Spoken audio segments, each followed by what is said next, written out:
Did Bondi kill a fraud investigation in exchange for a $25,000 payment from Trump's foundation? Bondi tried to spin, deny, and dodge, but just minutes later, Crockett shattered her defense with undeniable evidence. The hearing room exploded. Bondi crumbled. And within hours, she was under official investigation, facing a subpoena she could no longer escape. Had Bondi ever truly been the people's prosecutor, or just a lawyer for the wealthy who paid to keep her silent? Stay with us.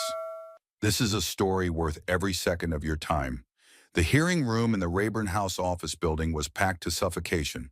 The moment the clock struck 9 a.m., cameras flicked on, pens poised, and the eyes of a nation locked onto room 2141. This wasn't just another oversight committee meeting. This was war, waged in suits and silence. The session was titled Unlawful Political Influence, the Dark Money Crisis in American Democracy. But everyone in the room knew the true headline: Crockett versus Bondi. Jasmine Crockett, razor-sharp and unflinching, took her seat at the center dais, shoulders squared, jaw tight. She had been warned by colleagues not to make it personal, but how could it not be when injustice wore pearls and smiled across the aisle? At the opposite end sat Pam Bondi. Impeccably styled in a cream blazer and diamond studs, the former Florida Attorney General looked more like she was stepping onto a primetime interview than into a congressional investigation. She greeted the committee chair with polished charm, but when her eyes met Jasmine's, the air dropped 10 degrees. Two women, two Americas, one room.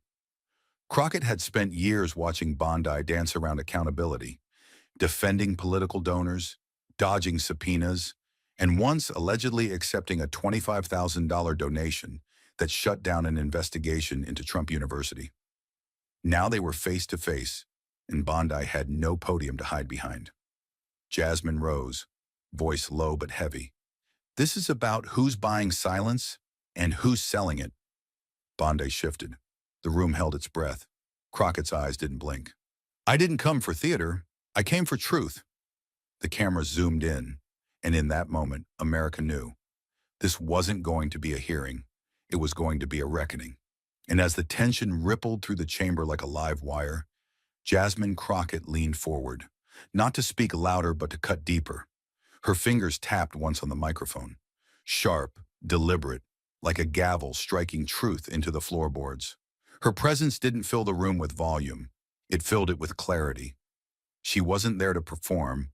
She was there to expose a system that had long thrived in the shadows, wrapped in paperwork and loopholes, sealed with handshakes behind closed doors. The congresswoman from Texas, whose constituents lived paycheck to paycheck, wasn't about to let Washington keep pretending the money trail didn't reek of rot.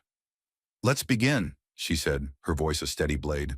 501c4 organizations, nonprofits they call them, created to serve the public. But in reality, they've become dark funnels for billionaire agendas. She clicked the remote. A large screen lit up behind her with a web of arrows, bank names, and faceless PACs. Each line, each node, told a story of power purchased and public will overridden. Pam Bondi adjusted her seat but didn't blink, at least not yet. Crockett continued, her tone harder. "These aren't donations," she said. "They're laundering operations, with tax-exempt status as the washing machine." The line hit like a drumbeat. A murmur crept through the chamber. Even some aides in the back dropped their pens. Crockett let the silence hang, the kind that forces people to sit with their discomfort. And while America struggles, these backroom pipelines are writing laws from leather chairs. Who's benefiting? Not the people I serve? Her voice sharpened again, not to rise but to drive deeper. She walked toward the center of the dais and turned toward Bondi. "What I want to know," she said, voice steady and precise, "is why a former attorney general, sworn to uphold justice, would defend a system designed to hide influence, not reveal it." Bondi's lips parted, but before she could form a syllable, Crockett cut in, fast, surgical. "Or perhaps I should ask, who were you protecting when you stayed silent?"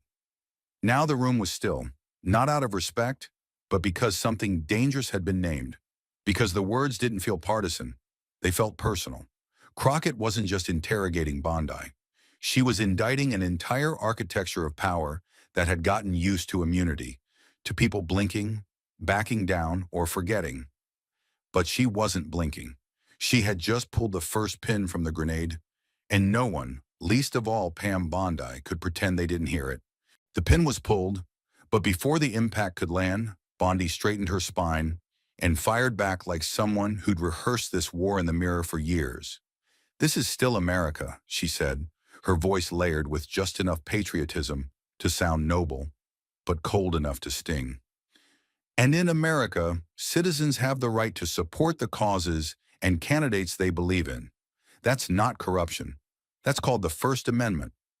She delivered the line with the precision of someone who had defended wealthy clients for decades.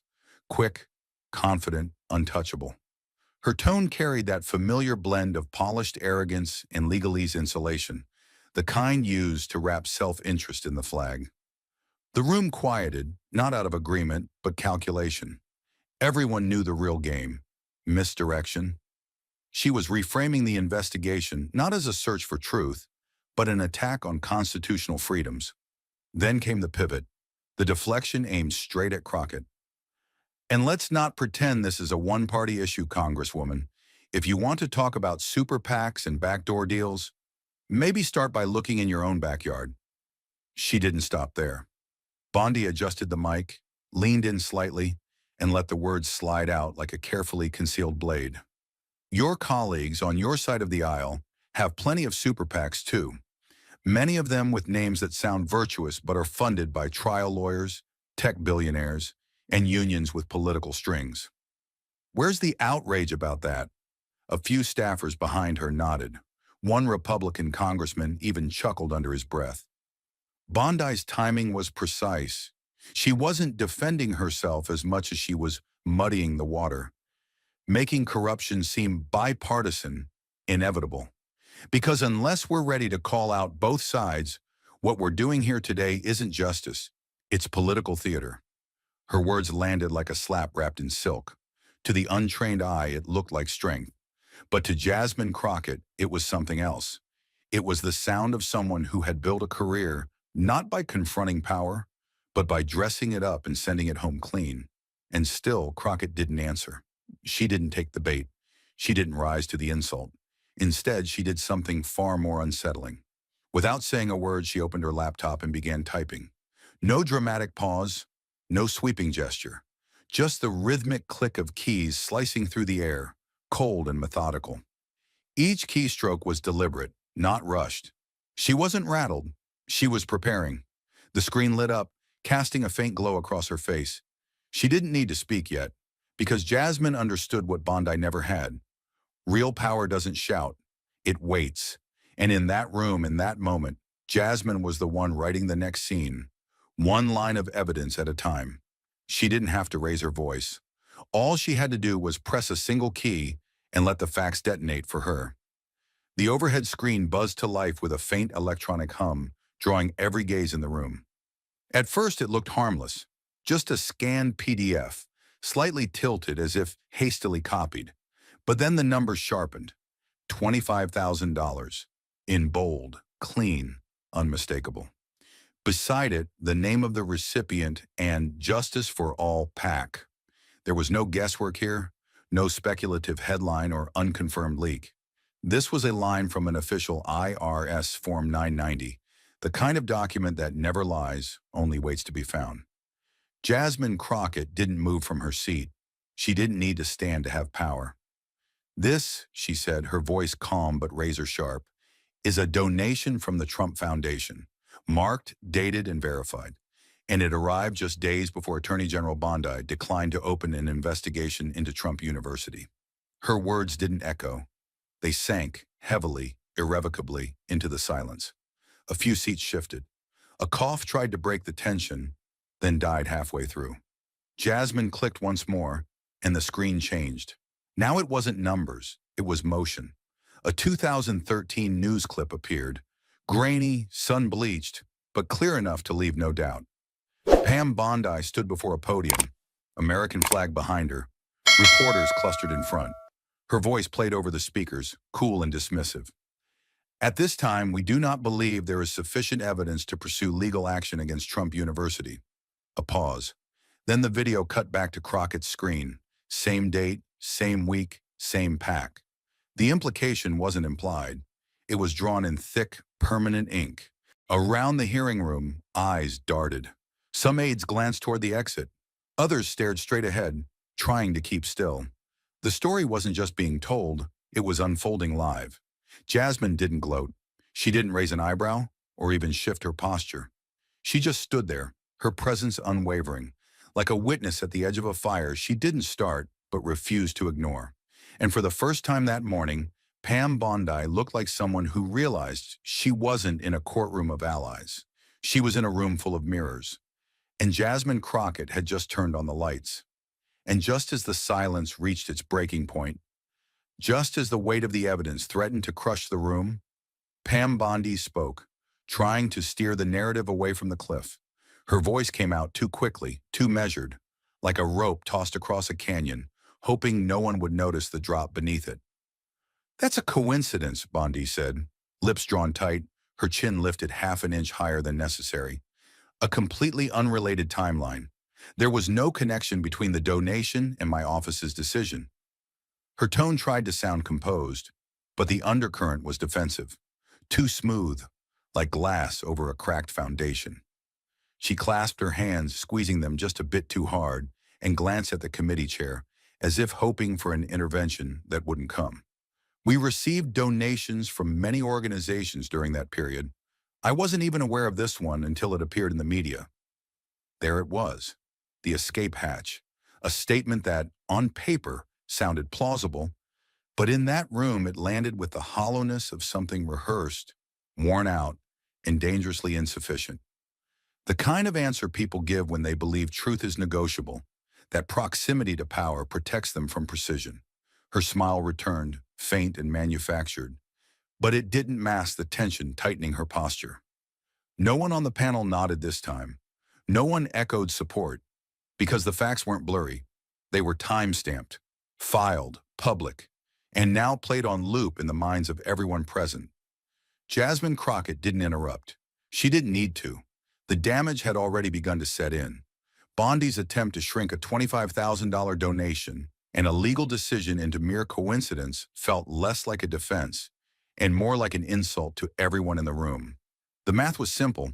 The timing was clear. The only thing unclear was why Bondi still thought the story would hold. But as Crockett sat, silent and waiting, it became clear. Bondi wasn't defending herself. She was hoping the storm would pass. And Jasmine, she had just made sure it wouldn't. Bondi's words still lingered in the air, deflective, rehearsed, hollow. But Jasmine Crockett wasn't here for rehearsals. She was here to break the script. Without raising her voice, Jasmine leaned forward slowly, like a soldier stepping into open fire, knowing full well the battlefield was rigged but stepping in anyway. Her presence alone drew the room tighter. Camera lenses adjusted, aides stopped mid-sentence, and every set of eyes snapped back to her. She didn't blink.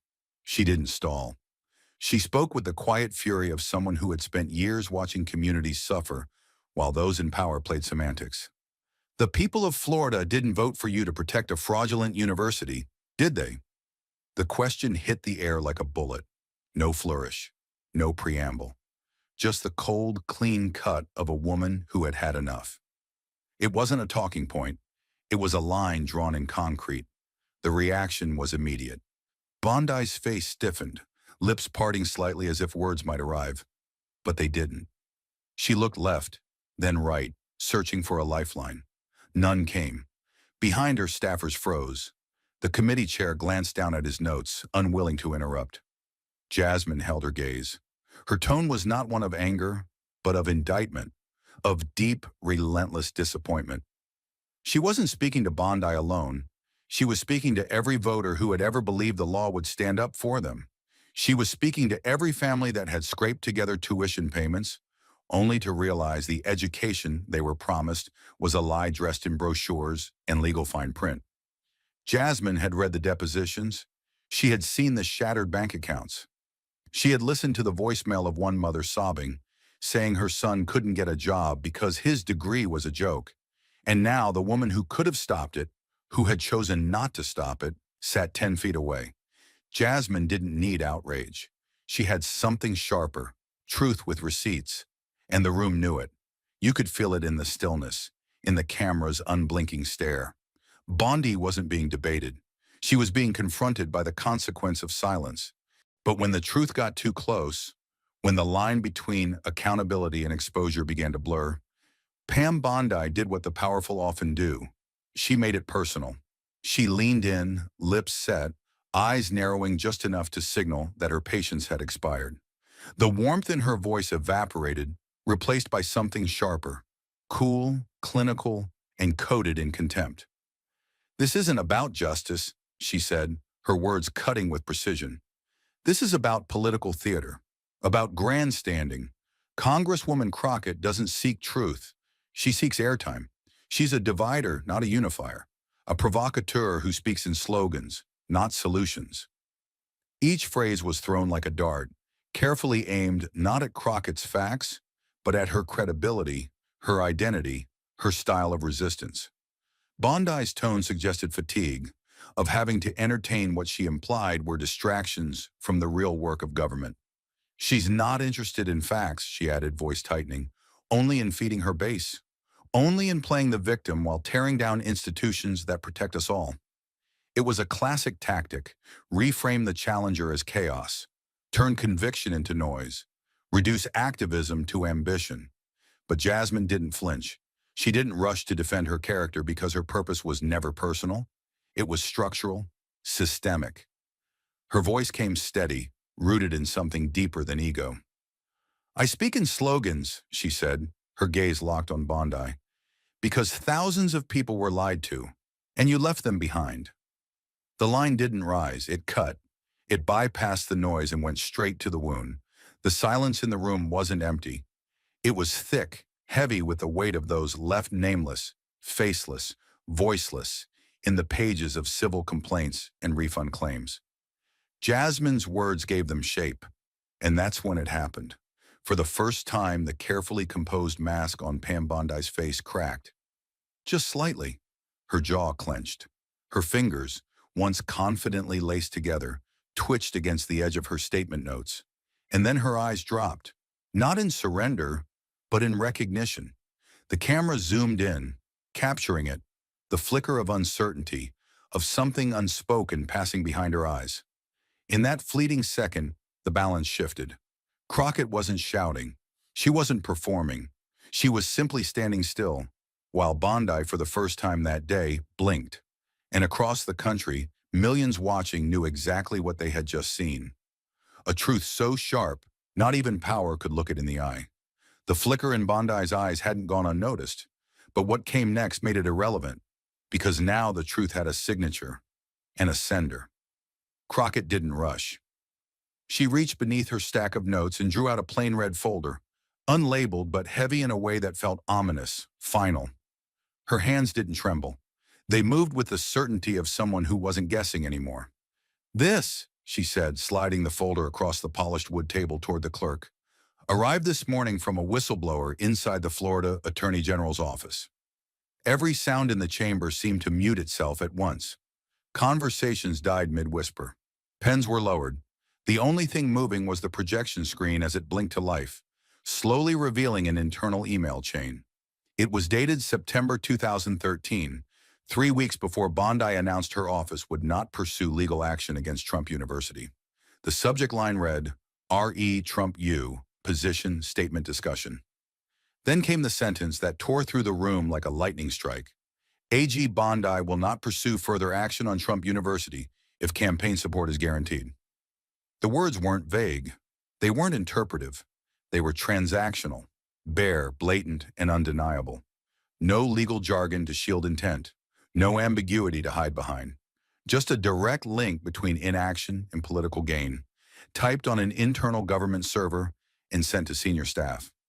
Bondi's complexion shifted visibly, her skin paling as her lips pressed into a thin line.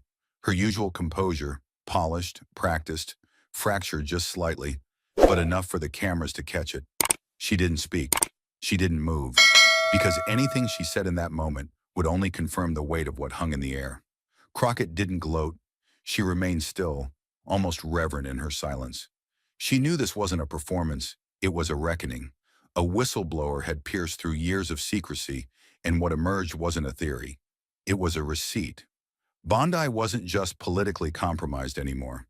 She was staring down the possibility that her decisions, once seen as discretion, would now be remembered as betrayal.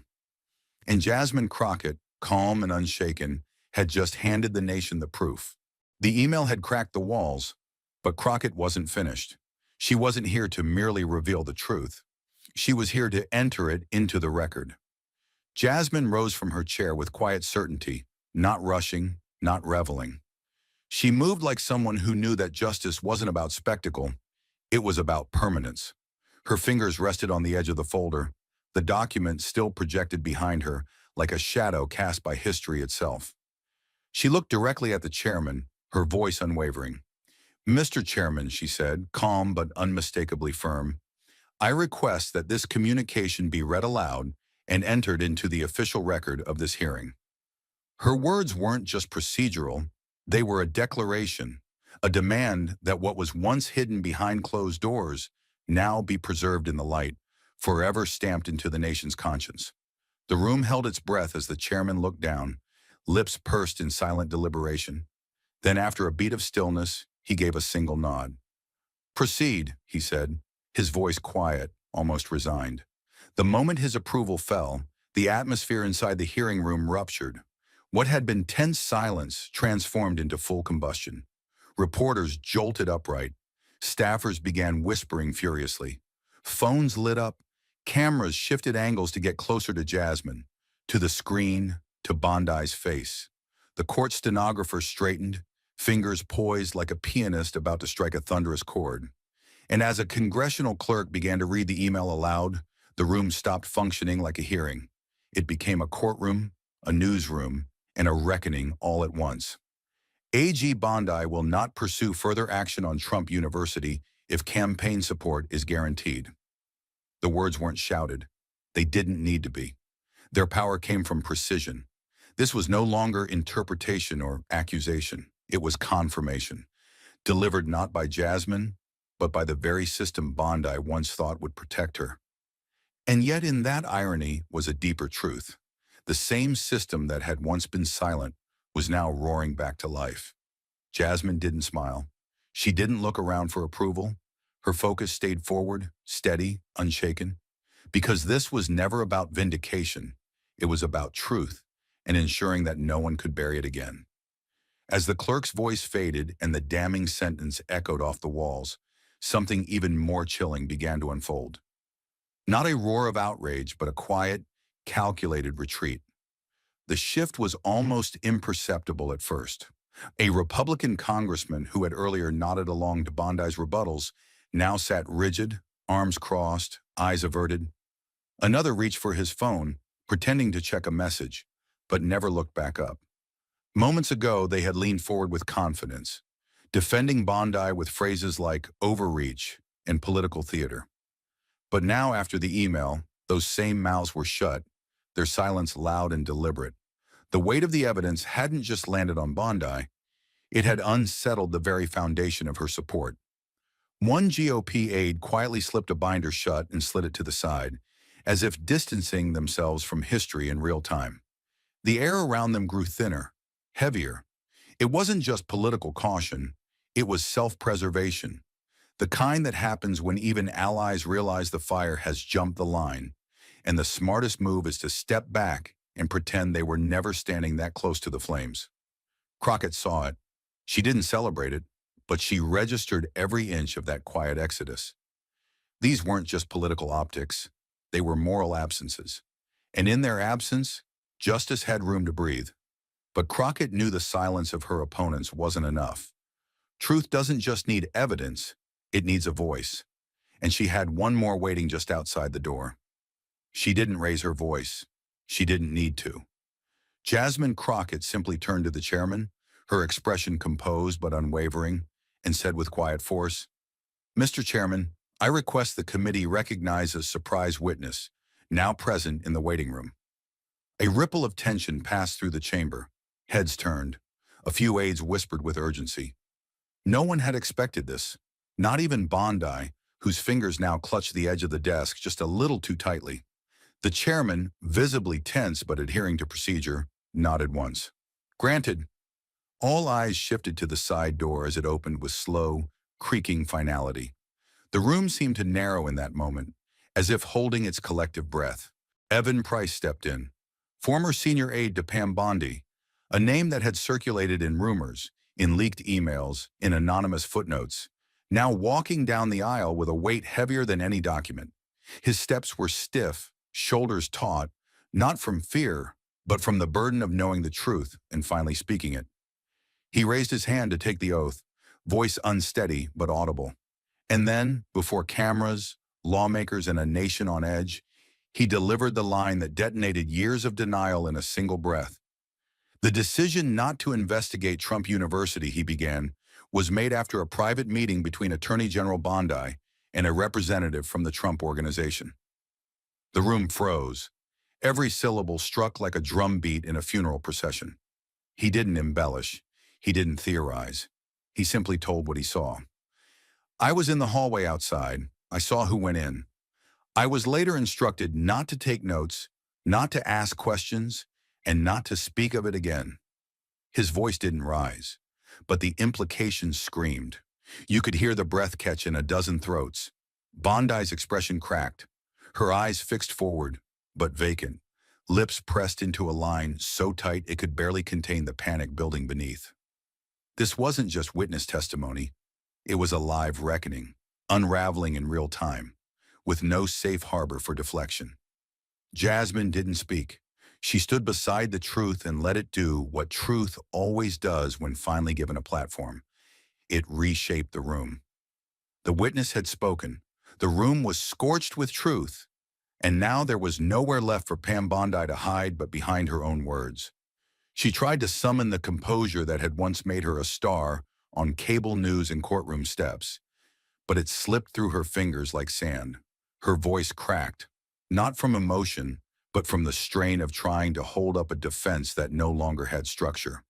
I never made any deal, she stammered, her cadence uneven, her confidence fractured.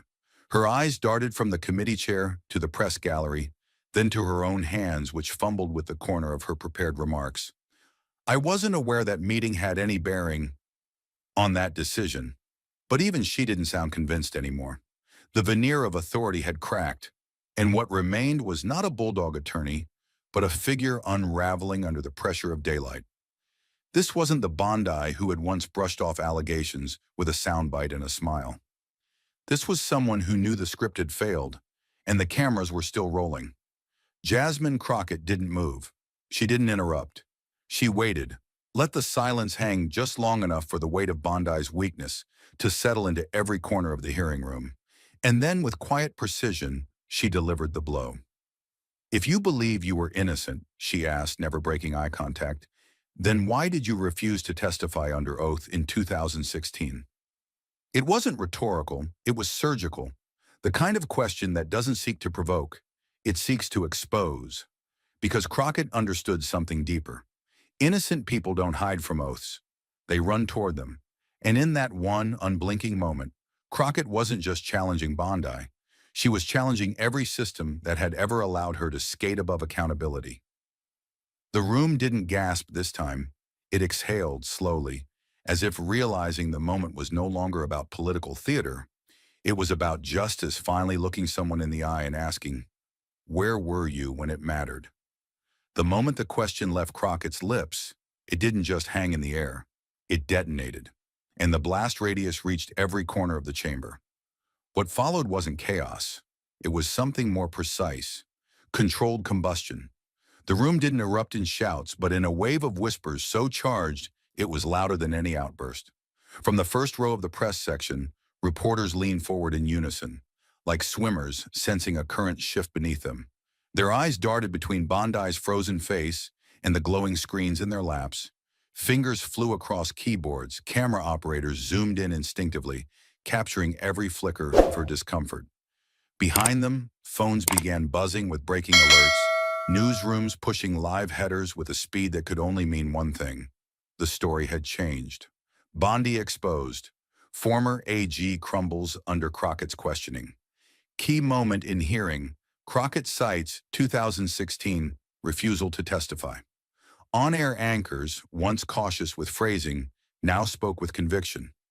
Pam Bondi, long shielded by party lines, is unraveling in front of a national audience. And in that moment, the shift was complete. Bondi no longer held the floor. She was the floor. The stage she had once stood on with confidence had given way beneath her, replaced by live coverage and real-time accountability. She sensed it. Her posture stiffened, eyes scanning the committee, perhaps still searching for someone, anyone, who might interrupt the narrative. But none came. Even her allies sat still, watching the storm pass with practiced detachment. Jasmine Crockett remained steady, hands folded, her silence more powerful than any gavel. She didn't need to speak. The truth had gone viral without her. And for the first time, it wasn't being diluted by edits or hidden in a footnote. The injustice she had named was no longer just hers to fight. It was public property now. Broadcast, shared, believed. With every camera lens aimed at her, every whisper in the chamber now a headline, Pam Bondi knew she couldn't spin her way out. Not this time. So she did what many do when the wall gets too close. She reached for the exit. Her voice cracked as she spoke, this time barely above a whisper, stripped of its usual certainty. "Mr. Chairman," she said, not looking up, "due to the emotional toll of this line of questioning and concerns for my mental health, I respectfully decline to answer further questions." A beat of silence followed, not of sympathy, but disbelief. The same woman who had once stood on courtroom steps, defending power with poise, was now invoking fragility at the precise moment truth demanded courage. Across the dais, some members stiffened, unsure whether to view it as a retreat or a calculated shield. Crockett remained motionless. She knew that power often hides behind vulnerability when it's most cornered. She had seen this play before, one that trades accountability for sympathy, hoping the audience forgets what came before. But Jasmine didn't allow the silence to linger. She leaned forward, her voice calm, almost quiet, but pulsing with something electric and irreversible. "Before you go," she said, pausing just long enough for Bondi to meet her gaze, "I have one final question for the record." The room leaned in as one, instinctively sensing something final was coming, not procedural, but moral. Crockett's tone didn't rise. It sharpened. "Were you the people's prosecutor?" she asked, each word etched with precision. "Or just a private attorney for the wealthy who could pay for protection?" The line landed like a body hitting the floor. Heavy, audible, permanent. For a moment no one moved. Bondi blinked, stunned, not by the question itself, but by the force of it. Because it wasn't about evidence anymore. It was about who she had chosen to serve. And that question, simple, searing, and impossible to spin, did what hours of testimony could not. It redefined her. Not as a former official, not as a political figure, but as a symbol of a system willing to sell silence to the highest bidder. Within minutes, the line was everywhere. CNN broke it first. Crockett to Bondi, people's prosecutor or lawyer for the rich.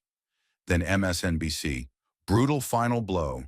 Crockett ends hearing with viral question. Twitter caught fire. Hashtags erupted. #, Bondi expose. #, people deserve better. #, not your lawyer. Journalists quoted it. Activists engraved it. Even neutral legal scholars couldn't ignore it. One called it the most defining moment of the entire hearing. Another said it did more for judicial reform than 100 press releases. But inside the room, Jasmine didn't react. No smirk, no raised brow, just stillness. Because she knew the moment wasn't about her. It was about drawing a line so clear, the nation had to choose what side it stood on. The side that protects power, or the one that finally asks who that power was ever meant to serve. Pam Bondi remained silent, her eyes fixed ahead, lips unmoving. Her microphone sat cold, her chair suddenly too big. The woman who had once commanded headlines with sound bites now sat wordless beneath a single, searing truth she couldn't escape. Outside, news vans scrambled to adjust banners. Headlines refreshed by the second. Inside, the hearing moved on, but the gravity of the question lingered, echoing in the minds of everyone who heard it. Because no matter what happened next, Jasmine Crockett had asked what no one else had dared, and the country wasn't going to forget it. The room was still echoing with Crockett's final question, a question that no one, including Pam Bondi, dared to answer. When the gavel fell, not as an ending, but as the beginning of consequences. The chairman's hand, slow and deliberate, lifted the gavel. Its descent was measured, precise, not out of frustration or noise control, but with the solemnity of a historical moment being set into motion. The sound echoed like thunder across the hearing room, cutting through the charged silence that had followed Jasmine Crockett's searing final question. The air itself seemed to stiffen. The cameras froze on Bondi's face, still expressionless, still caught in that moment of defeat that no political training had ever prepared her for. Then came the voice, measured but no longer merely procedural.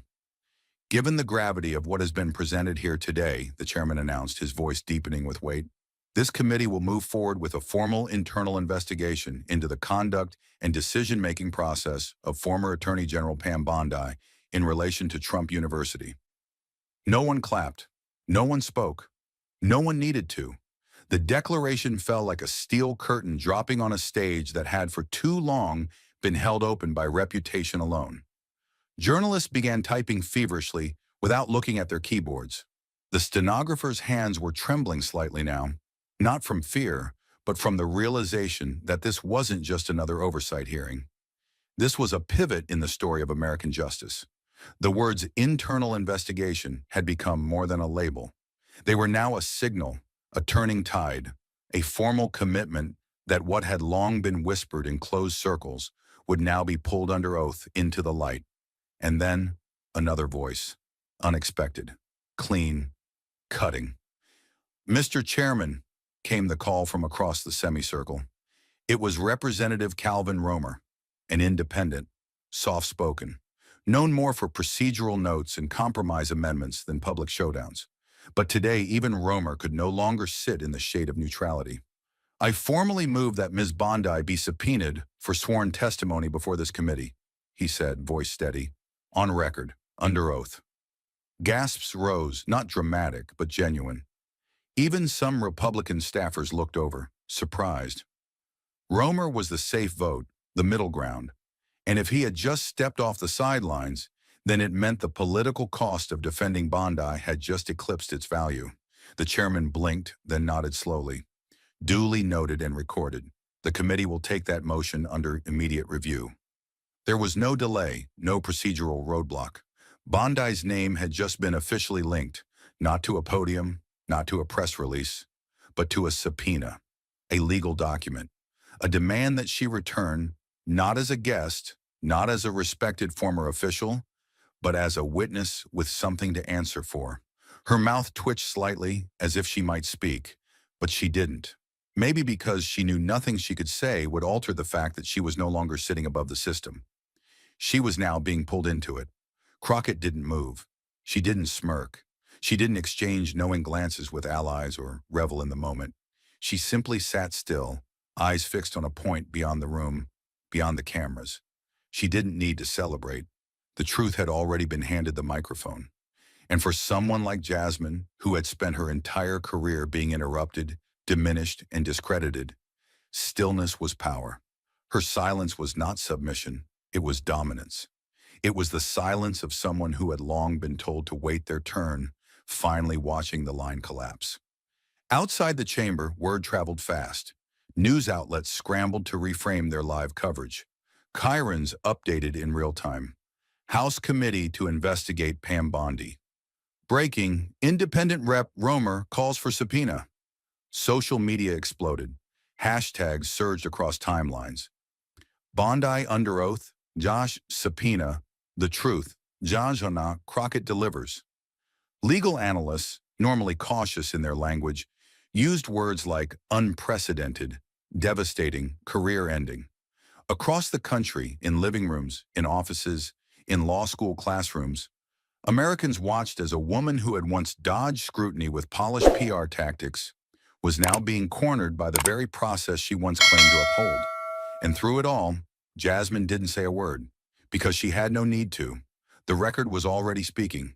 The country had seen what it needed to see. They saw a powerful woman, black, brilliant, unflinching, take on a system that had too often rewarded those who knew how to manipulate it. And they saw that system flinch.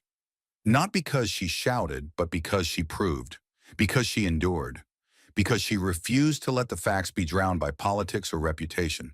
There was something poetic, even biblical, in the way it ended. Not with a victory lap, but with a single woman staring forward while the world rearranged itself around her. Jasmine Crockett, who had walked into that hearing prepared not just to question, but to confront, had done exactly what she came to do.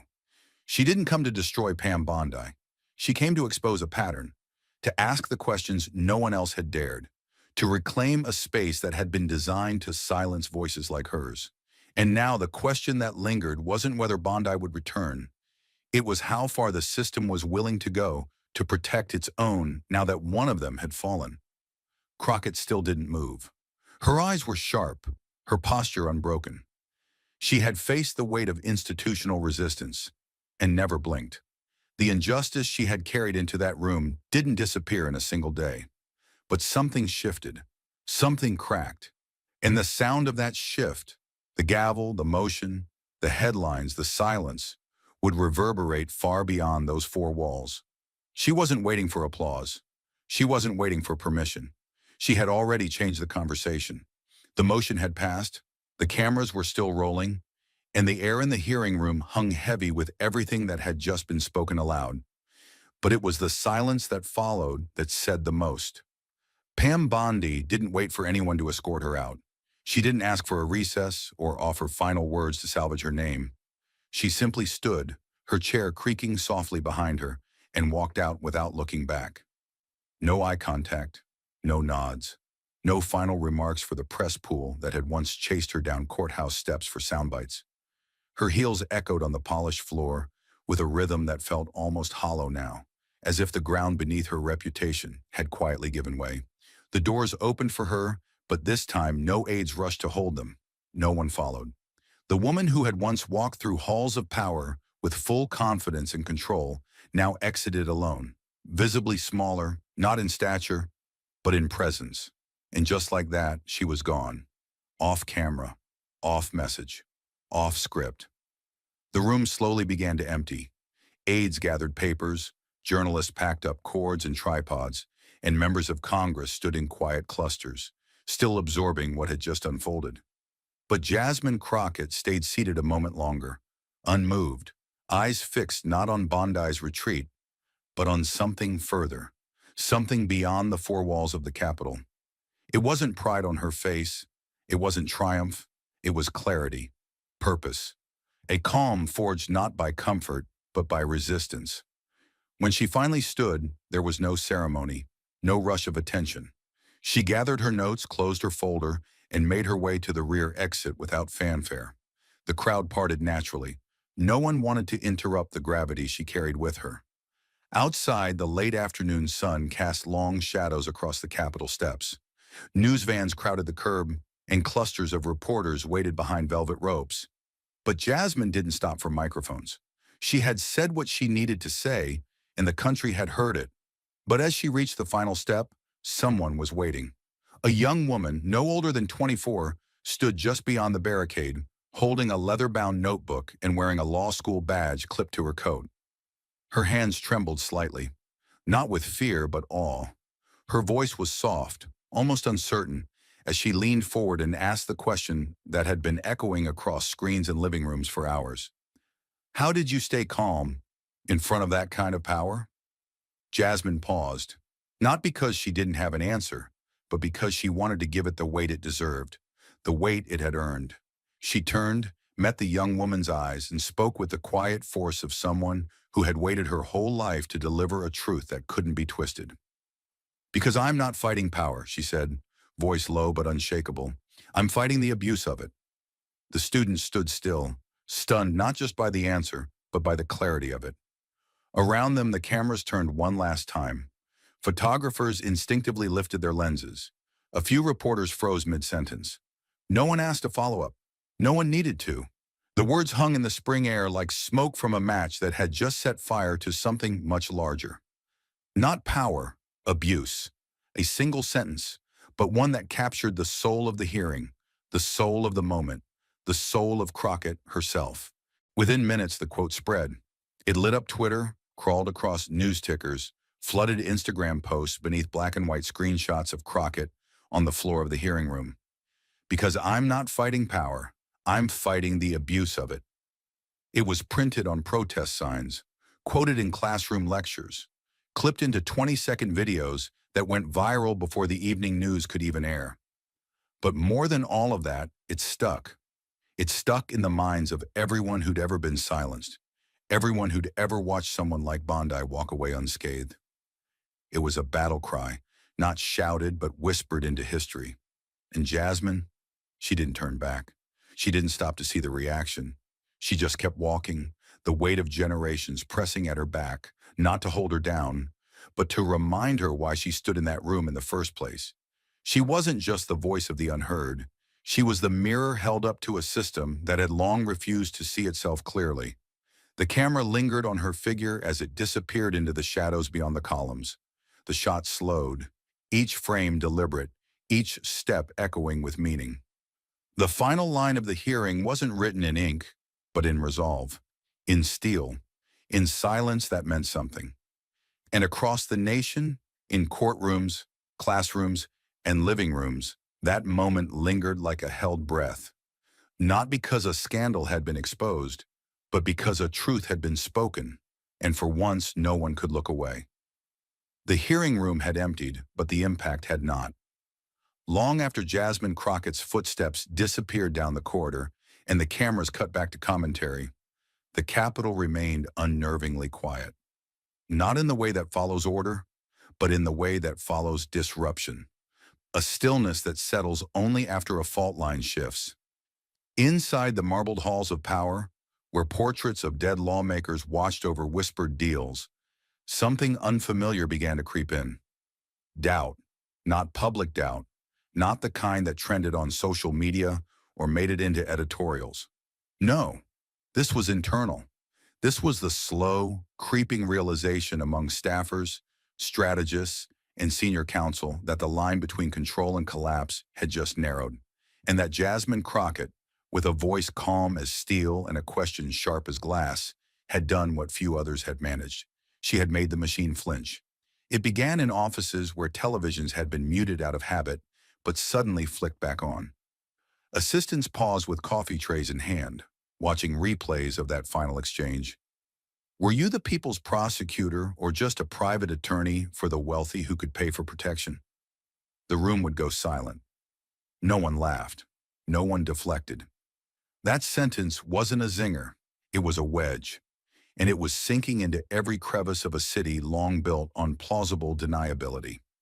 At the Office of Congressional Ethics, phones began to ring, not with outrage, but with requests.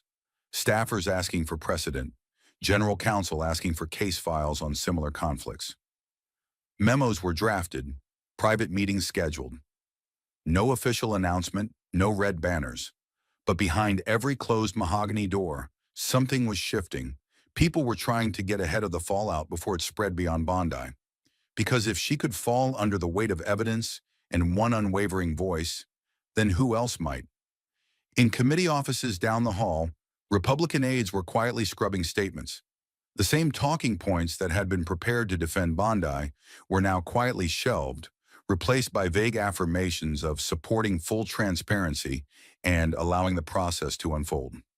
One senior staffer, who had helped craft the media response days before, now sat at his desk with his blazer off and his sleeves rolled up, staring at the paused frame of Jasmine Crockett on the committee livestream. "We underestimated her," he muttered. No one disagreed. And it wasn't just the political class that felt the tremor.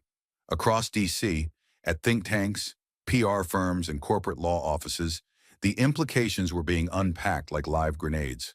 People weren't just asking, "What did Bondi do?" They were asking, "How long has this been normal?" The pattern had existed for years, donors laundering influence through nonprofits, prosecutors exercising discretion, investigations dying in the dark. But now with one document, one witness, one line of questioning, the veil had been pulled back. It wasn't scandal anymore. It was structure, and Crockett had drawn the blueprint in blood-red ink. At the Department of Justice, a deputy chief quietly reached for an older file on Trump University that had never been followed up. The file was thick but incomplete, missing statements, missing notes. His finger hovered over the intercom before he pressed it. "Get me the archive log, and bring up the list of communications between Florida AG and Trump Org." He didn't know what he'd find, but now, thanks to Crockett, not knowing was no longer acceptable. At law schools across the country, the moment became curriculum before the day ended. Professors interrupted their pre-planned lectures on constitutional theory to play the hearing back. Students leaned forward, not with curiosity, but investment. One professor at Georgetown paused after Crockett's final question and simply asked, "What do we do when the system fails to check itself until someone outside the system demands it to?" The classroom stayed quiet, not because they didn't know, but because they did. Because they saw in Crockett something they hadn't seen in decades, not rebellion against the rule of law, but a return to its purpose. At Howard University, a group of young women gathered outside the library. Some were law students, others undergrads. Most were black. They didn't talk about Bondi, they talked about Jasmine, about the way she didn't raise her voice, but rose above it, about how she'd sat there, surrounded by centuries of privilege, and carved out space for the truth, not by yelling, but by refusing to blink. One freshman looked up from her phone and said quietly, "She didn't just speak for herself, she spoke for us." The others nodded. That was the echo now. Crockett wasn't just heard, she was felt. And yet, through all the digital noise, through the legal shockwaves and political recalibrations, Jasmine Crockett herself remained silent. She didn't go on MSNBC, she didn't post a victory thread on Twitter, her office issued no statement, because she understood something too many forgot. Justice is loud when it's real, and it doesn't need a mic check. She had entered that hearing not to perform, but to pierce, and she had done so with surgical precision. Anything more would only dilute the wound she had forced the system to look at. Inside the Capitol, as the sun dipped low and shadows stretched long across the marble, one final conversation played out behind closed doors in the Speaker's private conference room. A senior majority leader sat with his policy chief, both men older, seasoned, cynical. They watched the clip again. Crockett's question, Bondi's silence, the chairman's gavel. "She didn't flinch," the leader said. "Not once." His aide nodded. "She can't be ignored anymore." There was a pause. Then the leader leaned forward, setting his glass down. "Number, she can't. And neither can what she just made visible." They didn't speak again, because they knew. In this town, things rarely change in a day. But some days start something no one can stop. 3 days after the hearing, the world hadn't moved on. And that, in Washington, was rare. Most scandals, even the serious ones, were subject to the city's 72-hour news cycle. Rage, reaction, rebuttal, then forget. But this was different, not because it was louder, but because it cut deeper. It wasn't a headline. It was a wound. And the question Jasmine Crockett had left hanging in the air, were you the people's prosecutor or just a private attorney for the wealthy who could pay for protection, was no longer confined to room 2141. It had escaped.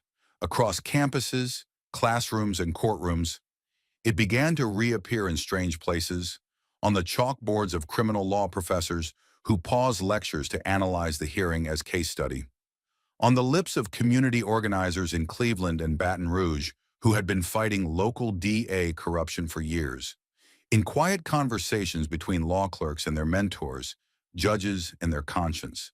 Jasmine's voice was no longer hers alone. It had fractured into echoes, small, sharp, undeniable, and those echoes had become the nation's mirror. At a public law symposium in Atlanta, a panel on prosecutorial ethics was interrupted when a student stood up, holding a printed copy of Crockett's transcript. "If we allow prosecutors to choose who deserves justice based on money," she said, "then we're not protecting the system. We're protecting the lie that power equals righteousness. Her professor said nothing. He simply nodded and changed the direction of the panel. Because what was the point of theory when the reality had been broadcast live on C-SPAN?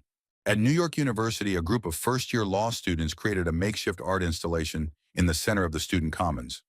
On one side, a stack of red folders, each labeled with fictional case numbers of people denied justice. On the other side, a single microphone mounted under the words Jasmine had spoken. "I'm not fighting power. I'm fighting the abuse of it." Students lined up one by one to speak into the mic, not to record anything, but to say aloud the names of those who had been failed by the system. Brianna, Caliph, Elijah, Tamir, Sandra. The weight of those names, spoken without commentary, was heavier than any protest chant. It was remembrance turned into ritual, and Jasmine's words had been the spark. In the newsroom of the Washington Post, a senior editor met with his investigative team and pointed to the phrase written in marker on the whiteboard behind them. "Private attorney for the wealthy who could pay for protection." His voice was firm. "I want a 6-month project on every major state-level AG in the last decade who received campaign donations from entities they refused to prosecute." No one laughed. No one asked if it would stick, because for once, the public wanted this story. They didn't want drama. They wanted accountability. And Crockett's question, sharp, surgically framed, and morally unavoidable, had opened the floodgates. In Baltimore, a mother who had lost her son to a wrongful conviction 10 years earlier watched the hearing replay on a cracked phone screen in her kitchen. She watched Bondi freeze. She watched Jasmine hold her gaze. And she rewound the clip 5 times. Not because she didn't understand it, but because she did. "That's the first time I've ever seen someone like her, a black woman in Congress, ask exactly what I screamed at the walls in the courtroom," she said to her sister. "I don't know her, but she saw us." The phone shook in her hand, but not from grief, from clarity. The ripple didn't just touch the powerless, it unsettled the powerful. Behind the closed doors of major lobbying firms, general counsels were ordered to reevaluate exposure. "If there's even a shadow of this kind of connection to campaign money, kill it," one managing partner told his team.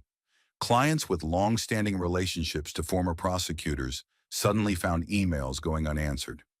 Investigations were quietly reopened in Florida, Texas, and Arizona. Review boards revisiting cases once shelved due to insufficient evidence that now looked suspiciously clean. Jasmine hadn't just accused one woman. She had indicted a culture. And the culture, for once, felt the blow. In Sacramento, during a televised gubernatorial debate, a progressive candidate faced off with the incumbent.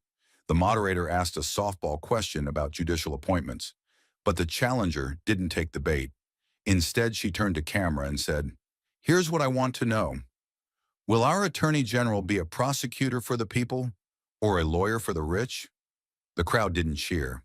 They went silent, because the question didn't entertain. It unmasked. And still, through all of it, Jasmine Crockett refused the spotlight. She issued no victory statements. She didn't do a late-night interview. When asked by her staff if she'd like to do a Sunday show to discuss the hearing, she replied with a calm shake of the head. "The evidence spoke for itself," she said. "Let the country decide what to do with it." Her team respected the decision, though they knew it defied modern politics. But Jasmine wasn't interested in being a moment. She was building momentum. And momentum doesn't come from sound bites. It comes from discipline. But she felt it. Of course she did. She felt it in the handwritten letters piling in from all over the country. From students, from single mothers, from retired attorneys who had fought and lost against the very same culture Bondi represented. "Your silence was louder than her defense," one woman wrote from Minneapolis. "You said what we'd been trying to say for decades, in a single sentence." She felt it in the conversations outside grocery stores, in airports, in churches, people stopping her not with autographs, but with questions. What do we do now? How do we keep this pressure going? And always, what made you stay so calm? Her answer never changed. Because I wasn't there to fight her, I was there to fight the machine that built her. And perhaps most of all, she felt it 1 week later when a little girl, no older than 10, walked up to her after a community event, holding a cardboard sign in one hand and a notebook in the other. The sign read, "I want to be a people's lawyer." Jasmine knelt down. "That's a beautiful dream," she said, "but it's hard. You'll face people who try to break you before you begin." The girl looked up, wide-eyed, and replied, "But you didn't break, so I won't either." Jasmine nodded, her voice catching slightly for the first time in days. "Then you're already stronger than most." That was the legacy of the question, not just what it revealed, but what it awakened. It didn't fade because it wasn't about policy, it was about conscience. It didn't go viral because it was sensational.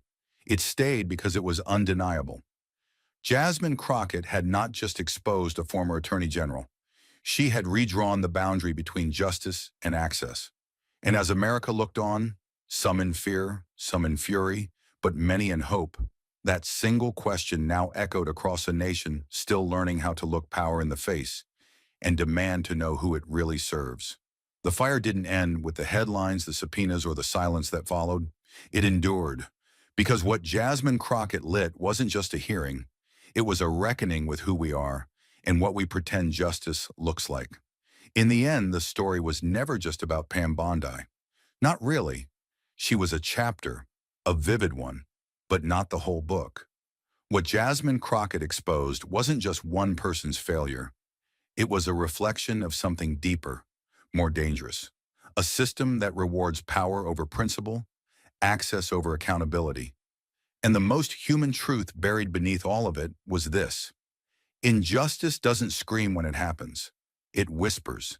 It smiles in polished language and walks in through side doors wearing badges of legitimacy. That's what makes it so deadly. And that's why it takes someone like Jasmine, who knows what it's like to be unheard, discredited, pushed aside, to call it out without blinking. What she did in that room was not theatrical. It was surgical. She didn't grandstand. She endured against the unspoken rules, against the smirks, against the history that told her to either be quiet or be crushed. She didn't just hold the line, she became the line. And in doing so, she reminded a nation of a truth it had forgotten in its rush to move on. Justice, when delayed, doesn't disappear. It waits. It waits for someone bold enough, broken enough, brave enough to walk into the room and say what everyone else is afraid to say out loud. That moment, were you the people's prosecutor or just a lawyer for the rich? Wasn't just a quote, it was a challenge. To every official who had hidden behind procedural shields, to every courtroom that had favored the well-connected, to every citizen who had been told their case was too small to pursue. And in that challenge, Jasmine didn't offer a solution. She offered something more dangerous: expectation.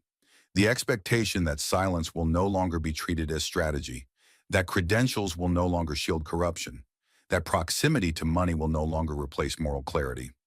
But perhaps the most human lesson, the one that doesn't trend but stays buried beneath the skin, is this: truth is a lonely road. Jasmine walked it alone that day. No handlers flanking her, no choreographed applause, just facts, her voice, and a will forged in rooms where she had once been the only one who looked like her.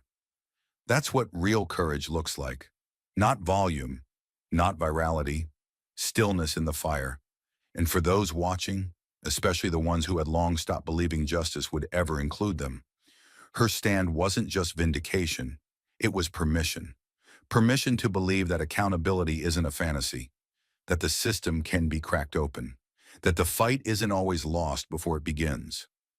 Yes, Bondi walked out in silence, but Jasmine walked out in truth. And that's the most powerful lesson of all, because power doesn't fear rage, it fears clarity. And that's what Jasmine Crockett gave us. Not revenge, not retribution, clarity. Now the question is, what do we do with it? Thank you for watching until this moment and for standing with us on this journey for justice. Your support means everything. Like, subscribe, and turn on notifications so you never miss what's next. And we'd love to hear your thoughts. Leave a comment below and let us know what moved you most in this story. Together, our voices make a difference. At the U.S. Capitol, in front of 12 million live viewers, Jasmine Crockett and Paul Gosar go head-to-head in a vicious showdown over one explosive question. Is free speech fueling domestic terrorism? Gosar shouts, blames the left, and calls her a disgrace. But just minutes later, Crockett drops a bombshell. Riot footage synced with Gosar's own voice and a rioter's chilling confession in court. Gosar is hit with a second ethics investigation, and his political career goes into freefall. What did she reveal that made America hold its breath and turned a congressman into a national scandal? Stay with us. This is a story worth every second of your time. Room 2141 of the Rayburn House office building hadn't been this full since the January 6th hearings, and yet today felt heavier, sharper, as if the oxygen itself had grown dense with tension. Press crews lined the walls, security doubled, and in the center, two chairs facing each other across a narrow wooden table, like pistols laid on velvet. The topic was simple on paper. Is speech violence? The role of leadership in preventing radicalization. But everyone in the room knew it wasn't just about ideas. It was about blame, about blood, about the cost of unchecked rhetoric, and whether the men who helped ignite the fire would finally be held accountable. And sitting in one of those chairs, unblinking beneath the glare of 1,000 cameras, was Paul Gosar. He entered like a man immune to shame, stone-faced, jaw clenched, briefcase in hand. Behind him, aides whispered and straightened papers, but Gosar didn't acknowledge them. He didn't need to. This was his theater, his war.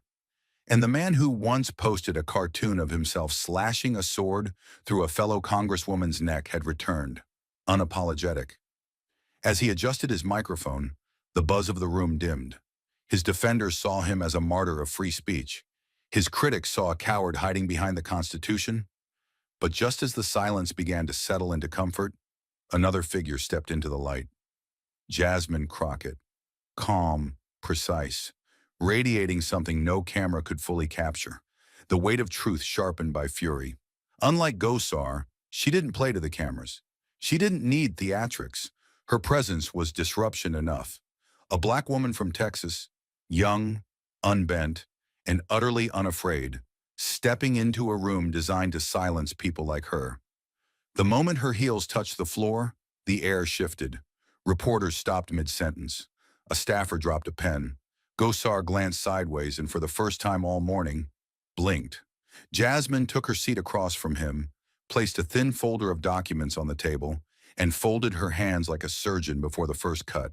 No greeting, no smile, just silence. And then Chairman Welby spoke. This hearing will now come to order. And as the weight of the chairman's final words settled over the room, something colder began to rise, an arrogance wrapped in a suit, seated across from principal. Paul Gosar adjusted his mic, not to offer clarity, but to rewrite the cost of his own cruelty. He leaned forward with the slow composure of a man convinced he was untouchable. Let me be clear, Gosar began, voice low and deliberate. I do not take responsibility for how others interpret a video. The statement hung in the air, leaden and hollow. Around him, cameras clicked, eyes narrowed, but he remained unfazed. It was art, symbolic, political commentary, no different than a protest sign or an editorial cartoon. He paused, letting the words linger. Then came the dagger cloaked in reason. Anyone who believes it incited violence should consider whether they simply misunderstood the message. He was, in effect, not just defending the video, he was defending his right to imagine violence against colleagues without consequence. A still frame flashed in everyone's memory. Animated Gosar, sword drawn, lunging at Representative Alexandria Ocasio-Cortez, her body split in stylized blood. That image had sent death threats flooding into AOC's office. But to Gosar, it was just a metaphor. No apology, no reflection, just a shrug behind the shield of the First Amendment. The disregard wasn't just strategic, it was surgical. Then came the part that made the room physically shift. Gosar straightened in his chair and with a voice carefully pitched to sound reasoned, said, "And let's talk about January 6th. A murmur rippled through the gallery. His eyes swept the panel, then locked briefly on Jasmine Crockett. The people involved in Stop the Steal weren't rioters, They weren't criminals. They were patriots, misled maybe, but patriots nonetheless. The silence that followed wasn't from agreement. It was from disbelief. Gosar kept going. They believed what millions of Americans still believe, that their voices were ignored, their votes dismissed, and their institutions compromised. He painted them as victims, not of propaganda, but of betrayal. They acted out of love for country, not hate. Across the chamber, one of the Capitol police officers visibly tensed. This was the same man whose colleagues had been beaten with flags, whose blood still stained those very marble steps. Gosar ignored it. If we're going to sit here and pretend they were terrorists, he added, then we're criminalizing belief. And if belief becomes a crime, then none of us are safe. The framing was deliberate, turning sedition into sentiment. It wasn't just historical revisionism, it was dangerous absolution. And Jasmine? She still hadn't spoken. Not because she lacked a response, but because she knew. The more he revealed himself, the less she'd need to say to bring it all down. Jasmine Crockett hadn't come to argue ideals. She came to expose consequences. And when rhetoric turned violent, she didn't offer opinion. She offered evidence. With a calmness that betrayed the weight of what she was about to reveal, Jasmine turned toward the committee clerk. "Roll it," she said quietly. The screen behind her flared to life, pulling every pair of eyes toward it. There was no narration, no explanation, just sound and image, raw and deliberate. A pounding, almost militaristic soundtrack set the tone. Heavy drums, distorted strings, the kind of music used in movie trailers before a final kill shot. And then it began. The animated version of Paul Gosar appeared, sprinting across rooftops, his weapon gleaming. The target, a female figure in white, unmistakably Alexandria Ocasio-Cortez. Seconds later, in one brutal stroke, the sword slashed through her. Her animated body collapsed in a spray of stylized red. No symbolism, no nuance, just death. Delivered in high definition. The scene didn't stop there. As the video continued, Gosar's character turned toward a caricatured version of President Biden, lunging with the same blade raised. Another beat of music, another moment of violence. Then the screen went black. The silence that followed was unnatural. A room once filled with coughing staffers, clicking pens, whispered side comments, was now frozen. No one moved. Not a breath, not a blink. Even Gosar sat stiff, as if bracing for something he couldn't spin away. Jasmine waited. 3 seconds, then 4. Only when the tension had soaked into the wood grain of every desk did she speak. That, she said, was not political art. That was not parody. That was a digital simulation of murder, posted by a sitting member of Congress using official resources. Her voice didn't rise. It didn't need to. "Let me ask you something," she continued, locking eyes with the Republicans across the aisle. "If someone animated themselves killing you and then broadcast it to millions, would you still call it freedom of speech?" She paused. "Because when it's us, when it's women, when it's people of color, it suddenly becomes satire. It suddenly becomes too sensitive to call what it is, a threat." She placed her palm gently over the closed folder of printed threats, but she didn't open it. "You want to know what happened after that video aired?" she said, her tone tightening. "AOC received over 3,000 new threats in 72 hours. My staff had to install a second security camera at their homes. A man was arrested with weapons in his trunk. He told police he was inspired by what he saw." She looked down, just for a second, then back up. "So don't tell me it was a metaphor. Metaphors don't send people to the hospital. Metaphors don't leave bullet holes." Her final line didn't come with fire. It came with weight. This is not about censorship. It's about consequences. And when we normalize the fantasy of killing each other, especially when that fantasy comes from this building, we're not just playing with politics. We're playing with matches in a room full of gasoline.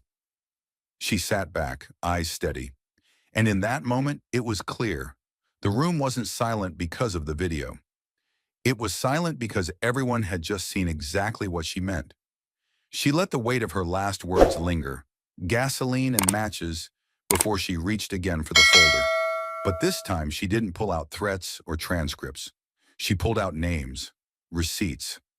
And if anyone still believes this was just a video, she said, voice steady, almost too calm, then let me show you what came after the camera stopped rolling. She held up a printed email. Not speculation, not a headline. Documentation. This message was sent directly to Congressman Gassar's office, 3 days after his video went viral. She turned it outward so the panel and the public could see. At the top, in bold font, from America First Foundation. She began to read, not for effect, but for evidence. Congressman, thank you for using your platform to help us reach a broader audience. Millions saw the video. You helped shift the narrative in ways we couldn't have achieved alone. You've proven yourself a true ally. We look forward to working with your team again. Jasmine stopped there. She didn't need to embellish. She didn't need to raise her voice. The words had already done their damage. That, she said softly, is what it looks like when hate thanks you for your service. She placed the page down like a verdict. And that isn't some anonymous troll in a comment thread. That's a national extremist network with a documented history of radicalizing young men toward violence. But the paper trail didn't stop at the inbox. She reached again, this time lifting a high-resolution still image. It was grainy, but there was no mistaking it. For those unfamiliar with America First, let me remind you who signs their invitations. She turned the photo to face the panel. Paul Gosar, smiling behind a podium stamped with the AFPAC logo, arms raised mid-speech, bathed in stage lights. This is the congressman, she said, speaking, not just attending, at the America First Political Action Conference. Not a fundraiser, not a policy forum, a platform built by Nick Fuentes, a man who has denied the Holocaust, called for a dictatorship based on race and religion, and praised the January 6th insurrection as the beginning of something beautiful. She let the silence hang heavy again. Not dramatic silence, moral silence. A kind of stunned stillness that made the walls feel too close. And Congressman Gassar didn't walk off that stage, she continued. He walked into it. He gave them legitimacy. He gave them credibility. And in return, they gave him applause. Her voice was colder now, more precise. Let me say this plainly. You don't get to claim ignorance when you stand beside fire and hand it a microphone. Her eyes swept the panel, then fixed back on Gosar. The people who chanted Jews will not replace us? They call you a champion. The people who want my colleagues and I silenced, exiled, or worse? They see you as their weapon, not because they misunderstood your message, but because you echoed theirs. She placed the photo face down next to the printed email. So no, this isn't guilt by association. This is guilt by alignment, by presence, by praise. She took one last breath, grounding herself, not in anger, but in purpose. And while my staff sleeps with panic buttons under their beds, you're getting fan mail from the architects of their fear. That is not freedom of speech. That is an alliance. And this chamber, this country, we have to decide today if we're still willing to pretend we can't see it. She sat back in silence, not because she was finished, but because the truth had spoken for her. And no one, not even Gosar, was willing to look up. The room had held its breath too long. After the evidence, the photos, the emails, the curtain had dropped. For a full minute, nothing moved. The silence wasn't peace, it was pressure. And in that pressure, something inside Paul Gosar finally gave way. He didn't just shift in his chair, he exploded from it. This is a coordinated attack, he barked, voice louder than it had been all morning. His hand hit the table hard, not enough to break it, but enough to send a cold ripple through the microphones. Staffers blinked. Some instinctively leaned back. You think I'm going to sit here and let you people paint me as some kind of extremist? He spat, eyes now locked not on the chairman, but on Jasmine Crockett. I see what this is. I see it clearly. This isn't about violence. This isn't about videos. This is about targeting white Christian conservatives who won't bend to your agenda. The tension snapped like a bone. Journalists in the gallery leaned forward. Gosar was no longer testifying. He was unraveling in real time. This isn't justice, he growled. It's a political assassination dressed in woke theater. His voice had lost its polish. Every word sounded like gravel chewed between teeth. You take a cartoon, an exaggerated metaphor, and twist it into a criminal confession. But the real extremists? The ones burning cities, tearing down monuments, threatening the very foundation of this country. They're your allies. And they sit in this very chamber. He gestured vaguely, theatrically, as if every progressive member of Congress were suddenly an enemy combatant. No one interrupted. Not yet. And don't pretend this is about safety, Gosar continued. Because if you cared about threats, you'd be looking into the violent rhetoric coming from your side. He reached into his own stack of papers, crumpled, uneven, printed from blogs no one in the room recognized. Here, he said, flinging one page in the air like a courtroom stunt. Here's a headline, Whiteness is Violence. Here's another, We need a revolution against cis-hetero-capitalism. You don't think that's hate speech? His voice cracked but didn't falter. You don't think that radicalizes people too? Still, Jasmine Crockett didn't move. She didn't blink. She didn't lean back or lean in. Her composure was a weapon sharper than anything he had brought to the table. Gosar saw it and hated it. She sits there like some holy arbiter of morality, he sneered, now pointing directly at her. But what has she done besides race bait, besides fan the flames of division and call it justice? His finger trembled, just slightly. Every time someone like me speaks plainly, people like her cry victim. That's the new game, isn't it? Manufacture outrage, weaponize identity, accuse, accuse, accuse, and never once answer for the poison you've put into this country's bloodstream. There was a beat, one of those impossible seconds where the room goes completely still, but the noise in your chest is deafening. Then he went further. Let me read you something, Gosar said, his voice dropping to something more guttural, as if lowering it made it more true. He pulled another printout, this one from a known conspiracy site, its logo half cut off at the top. If you're white, Christian, and proud, you're the enemy now. He slapped the paper down like it was gospel. That's what this is. This isn't about my video. This is about erasing people like me from public life. This is about making us afraid to speak, afraid to exist. A low murmur spread across the hearing room. Not support, not protest. Just the sound of people realizing they were watching something that had crossed from defense into delusion. Gosar wasn't finished. I've served this country longer than some of you have been able to vote, he growled, and I won't apologize for defending its principles.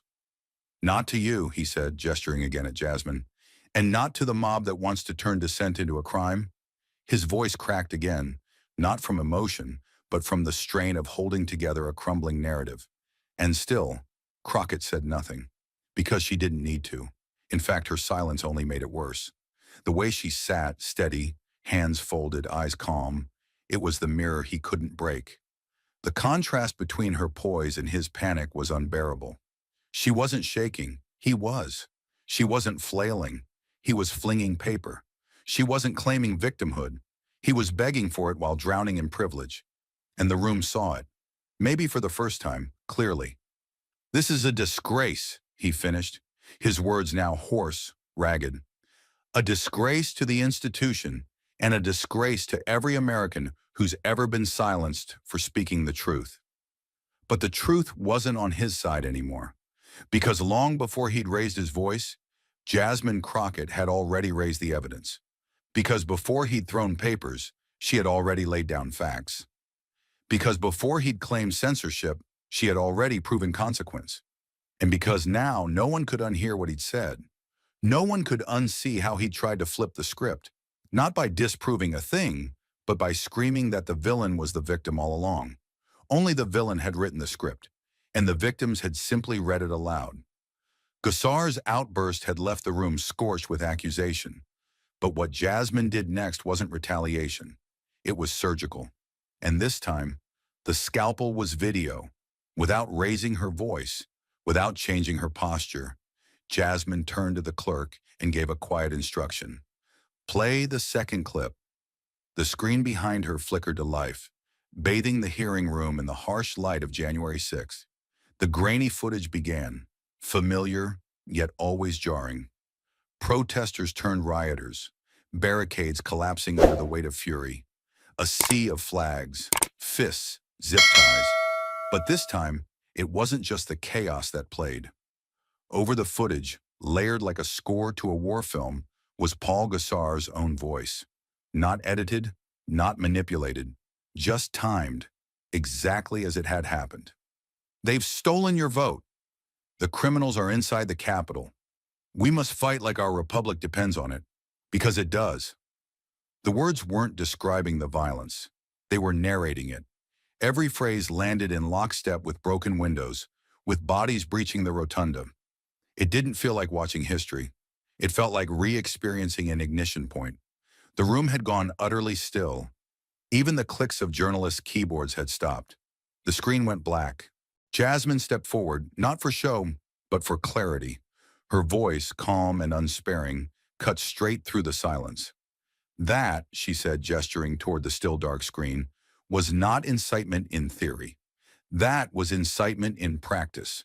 That is what it looks like when rhetoric becomes gasoline. She opened a manila folder.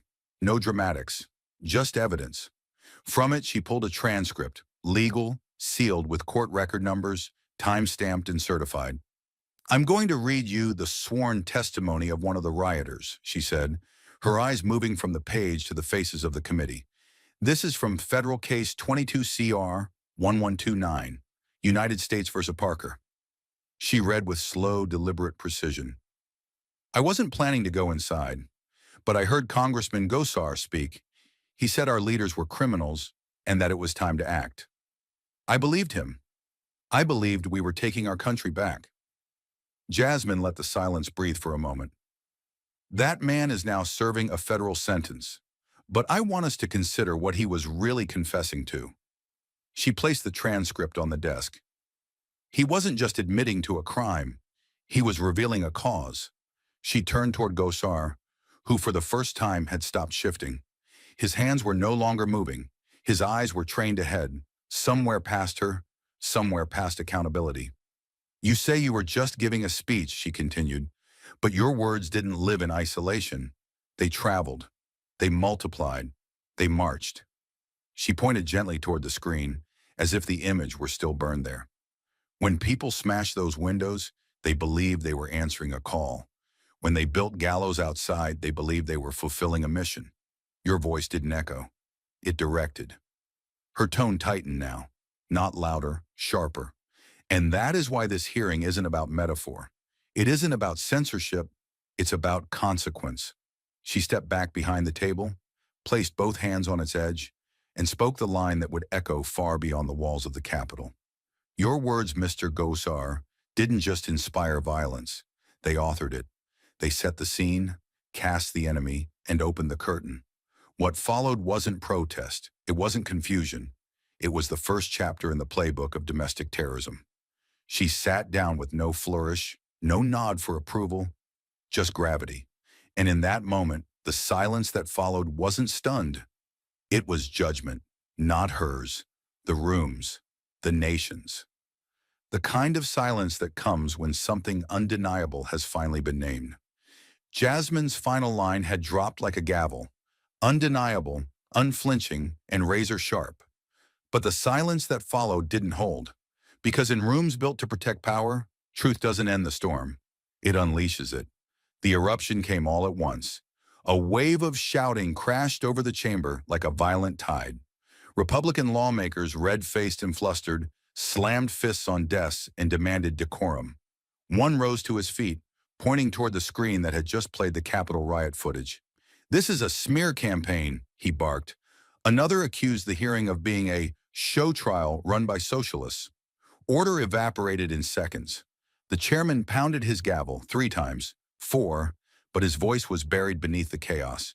Cameras shook. Staffers looked up from behind laptops with visible alarm. On one end of the room, a security aide instinctively stepped closer to the dais. But the center of the storm was Paul Gosar. He stood slowly like a man who didn't care about rules anymore, who believed rules no longer applied. His chair scraped back against the floor with a sharp, guttural screech. His face was flushed a deep red, his eyes wide and burning with something far beyond indignation. This wasn't strategy. It was rupture. He jabbed a finger in the air toward Jasmine. "You are a disgrace," he shouted, voice cracking with rage. You sit here and slander a man's name on national television. You don't represent justice. You represent vengeance.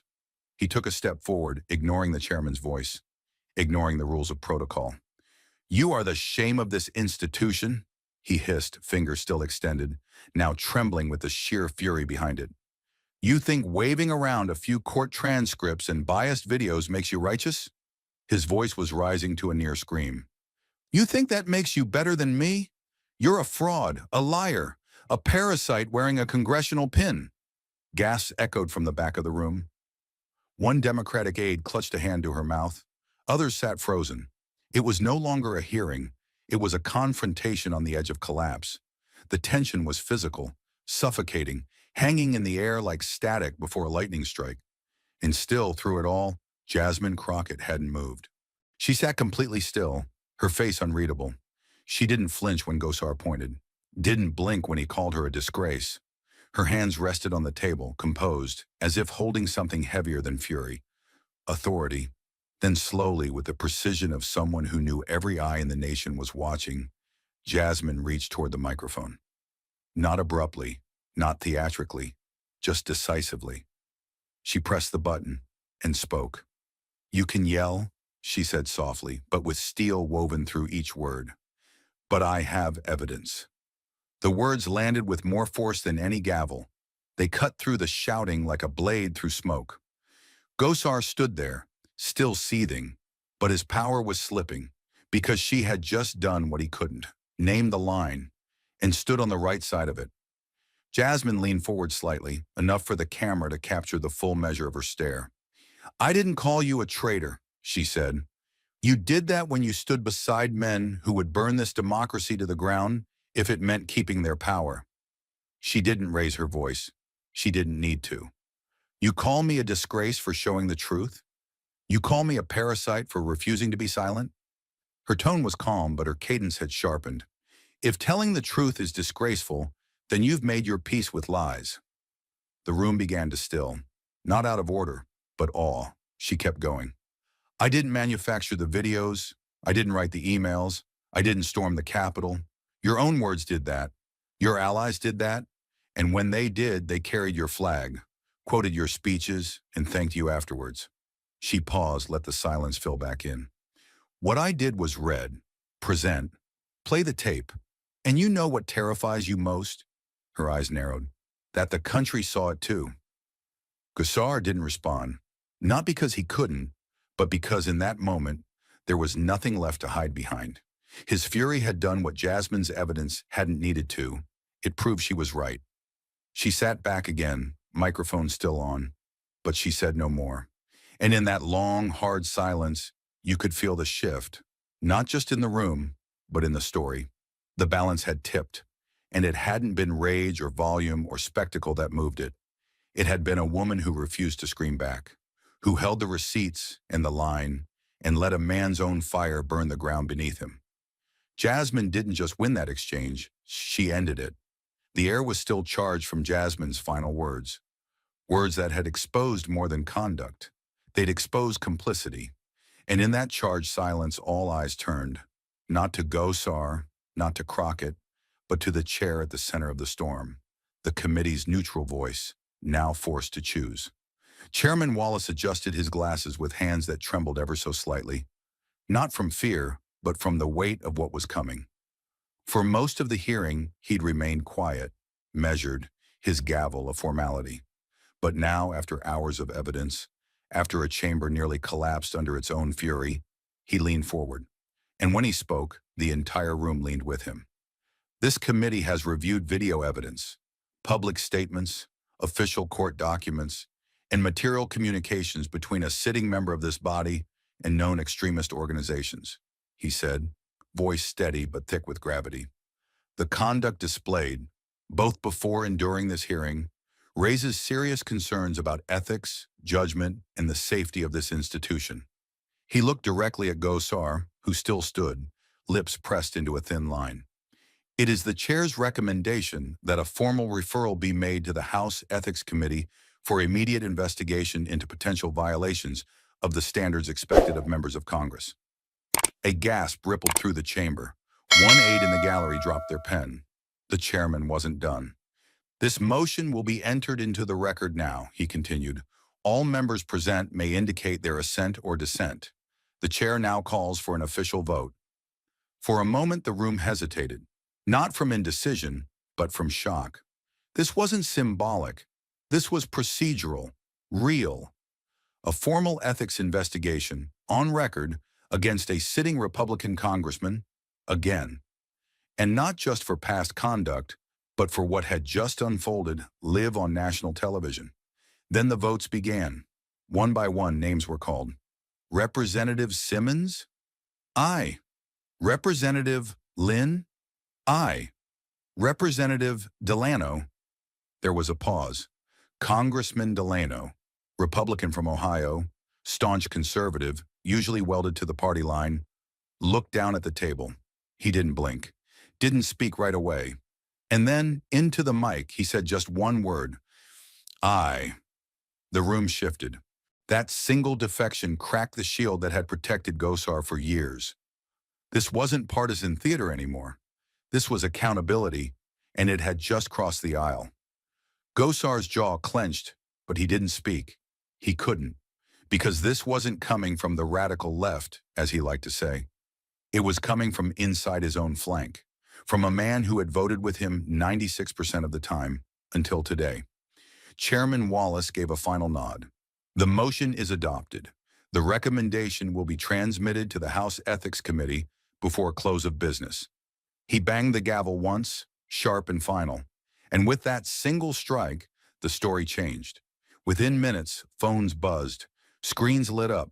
Reporters scrambled from their seats, already typing the headline before they reached the hallway. Breaking! Ethics investigation launched into Gosar's conduct. Second inquiry in 2 years. Major outlets picked it up within seconds. Social feeds lit like wildfire. Networks broke into programming with chyrons running bold across the bottom. Gosar under investigation. Again. Inside the chamber, the noise of the press was deafening. Cameras turned not to Gosar, but to Jasmine Crockett. She sat quietly, her eyes forward, saying nothing. She didn't need to speak anymore. The vote had spoken, the gavel had answered, and the headlines were no longer hers to write. They were his to answer for. But still, the moment wasn't about punishment. It was about reckoning, about what happens when accountability, long denied, finally demands a seat at the table. And in that moment, surrounded by the noise of a nation watching, Jasmine remained exactly what she had been from the start.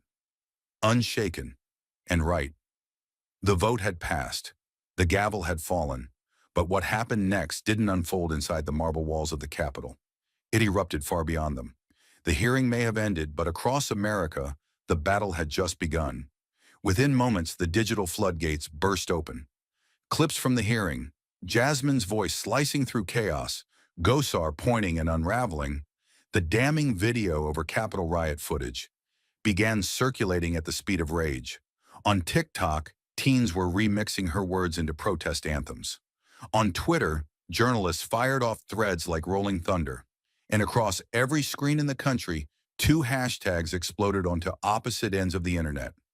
Stand with Gosar, a rallying cry for those who saw the hearing as a leftist ambush on conservative identity. And words have consequences. A banner carried by millions who had watched a black woman sit through shouts and smears and answer them with truth so precise it made a room go still. The divide wasn't quiet. It was visceral. On the far-right corners of social media, conspiracy pages cried censorship. Gosar's defenders labeled him a martyr for free speech, a victim of radical race politics, and posted clips of him yelling as proof of righteous indignation. One caption read, "They want to silence real Americans." Gosar stood his ground. Another, "This is about erasing white Christian men from politics." The comments poured in by the second, furious, tribal, defiant. But that wasn't the whole country. On the other side, a different kind of fire had been lit.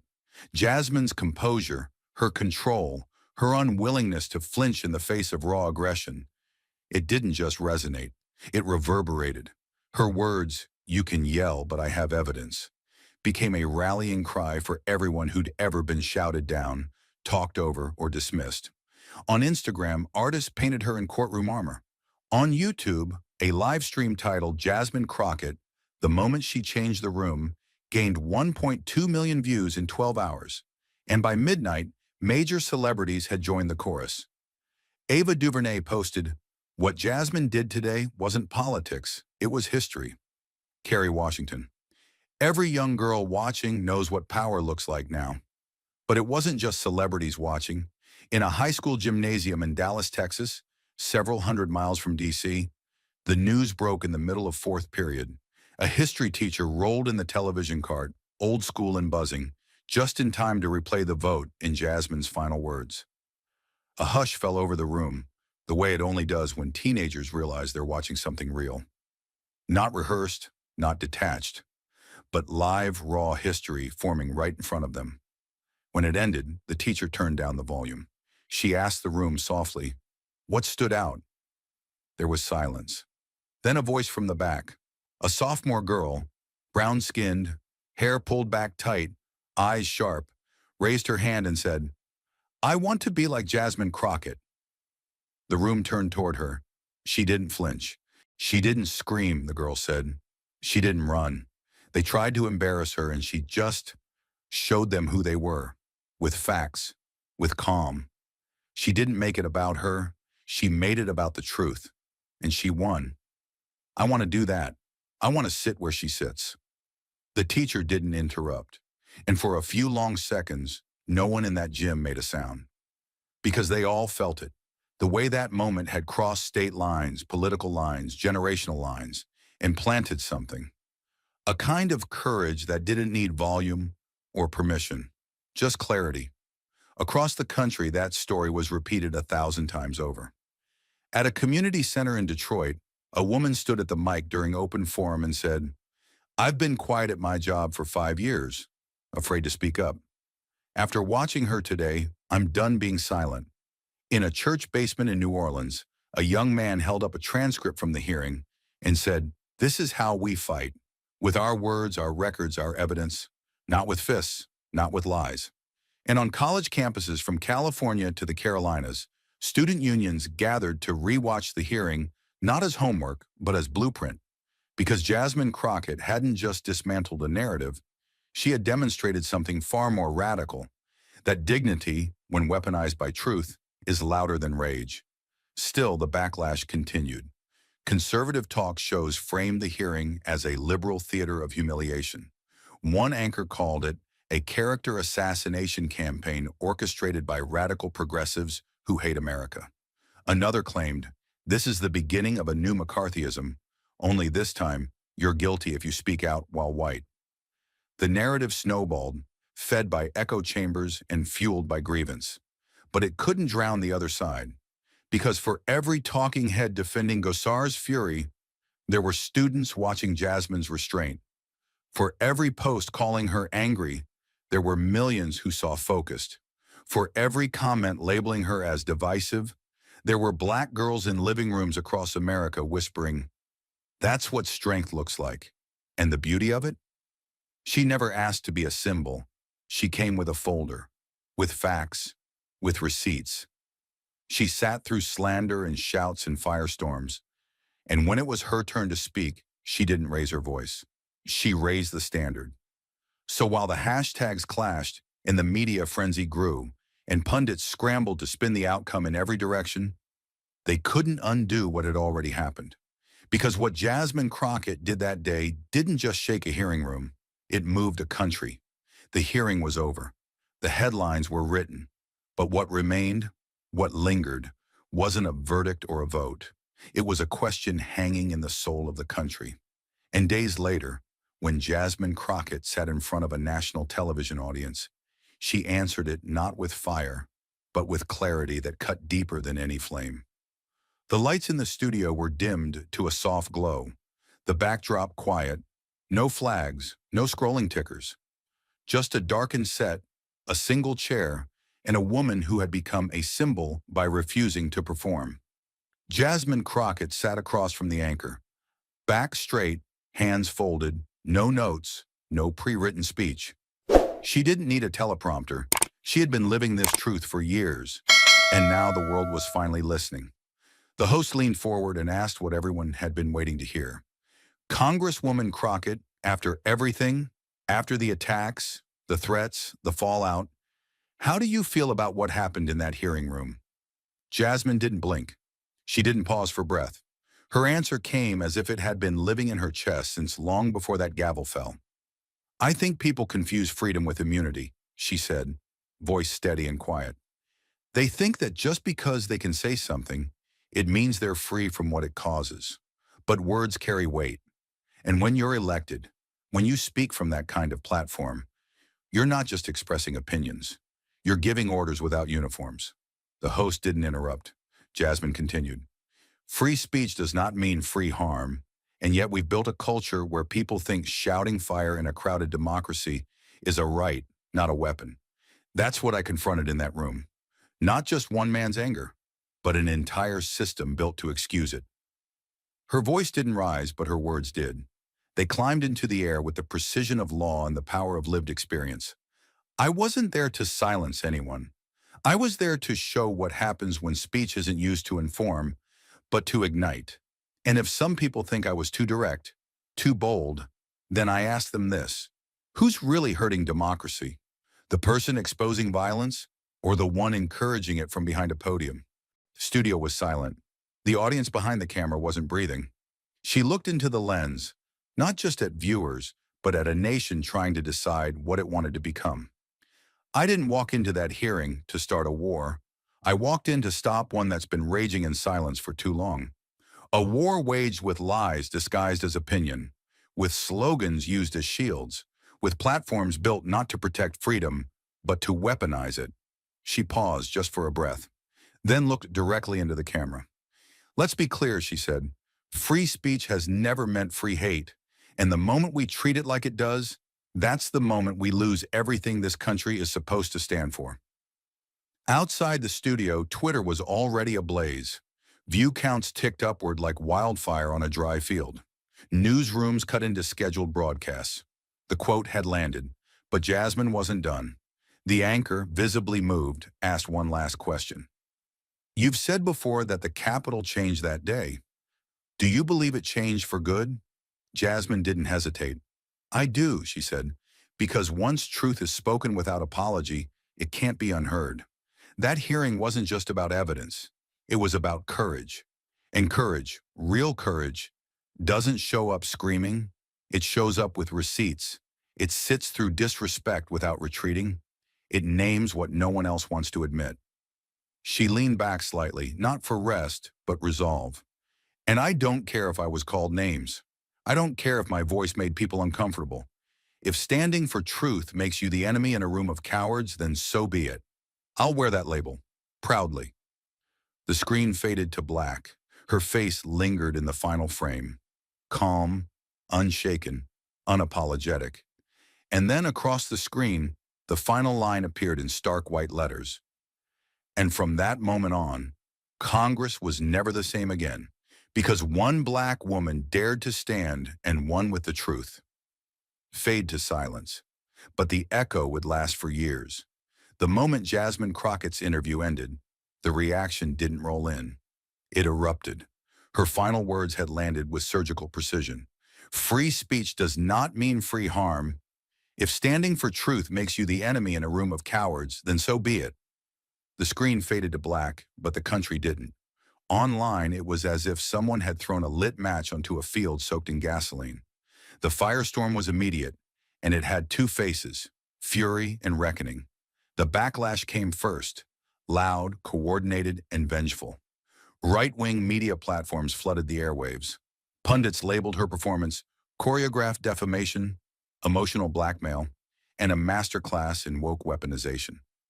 One conservative senator tweeted, Jasmine Crockett thinks emotion replaces evidence. This is why Congress is broken. Talk radio lit up with outrage. Hosts played sound bites of Jasmine's calm voice, edited next to alarms, chaos, and distorted images of riots, all to stoke the same narrative. She was dangerous. She had gone too far. The attacks weren't only verbal. Within 24 hours, Jasmine's office reported more than 350 threats, voicemails with veiled lynching references, emails that used her photo as target practice, overlaid with crosshairs, Twitter mentions filled with racial slurs. One message simply read, "Silence her before she breaks the rest of us." Her staff had to reroute their personal phones. Security was increased at her district offices. A black SUV was spotted circling her home more than once. Her family, already used to a low level of background tension, now lived under direct and heightened surveillance. Capitol colleagues from her own chamber called for censure. One congressman said she had damaged the reputation of the institution. A senator questioned whether her mental temperament met the requirements of federal leadership. Pundits called her shrill, hysterical, too aggressive. Others leaned into the old script, angry black woman. But even as the fire of outrage burned, another fire was starting, one they couldn't control. It began with a single clip. Jasmine sitting still as Gosar screamed, her hands folded, her voice calm. "You can yell, but I have evidence." Someone posted it on TikTok, layered with soft piano music. It got 800,000 views in 3 hours. Another version put her audio over footage of women from the civil rights era, Rosa Parks, Fannie Lou Hamer, Angela Davis, and added the hashtag "words have consequences." That one went viral in under a day. Then came the response videos. A young woman in Milwaukee fighting back tears said, "I've sat in rooms like that, not Congress, but meetings, jobs, family dinners, where someone tries to crush you, not with facts, but with volume, and you just sit there hoping the truth is enough." Watching her, I felt seen. Another woman stitched the video with a selfie in her scrubs. "I'm a black nurse. Today I watched a black congresswoman do what I do every day. Stay calm while someone tries to unravel me. Jasmine, I see you." Teachers played the hearing in civics classes. Professors broke down her rhetorical structure on whiteboards. Debate coaches told their teams, "Study this. This is how you disarm noise with truth." Young girls posted themselves reciting her words as affirmations. "You can yell, but I have evidence." It became a mantra for anyone who had ever been gaslit in public and expected to stay polite. And then the movement expanded. In Newark, a pastor rewrote his sermon. "The stone the builders rejected became the cornerstone." That's Jasmine.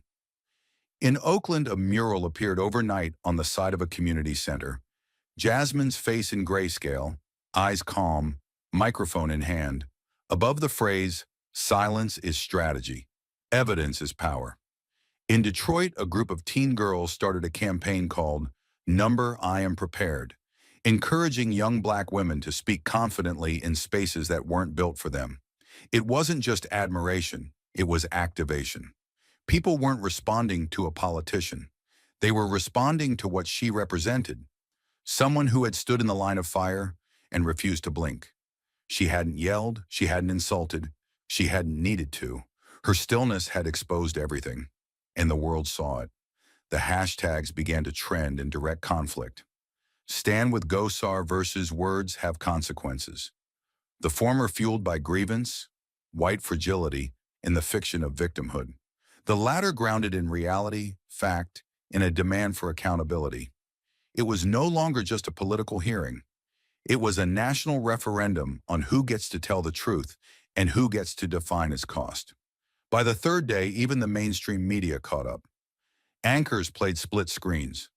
Gosar's finger-jabbing fury versus Jasmine's calm takedown. Editorials asked hard questions. Are we finally ready to admit that speech can harm? What Crockett showed us about composure and power. One late-night host said it best.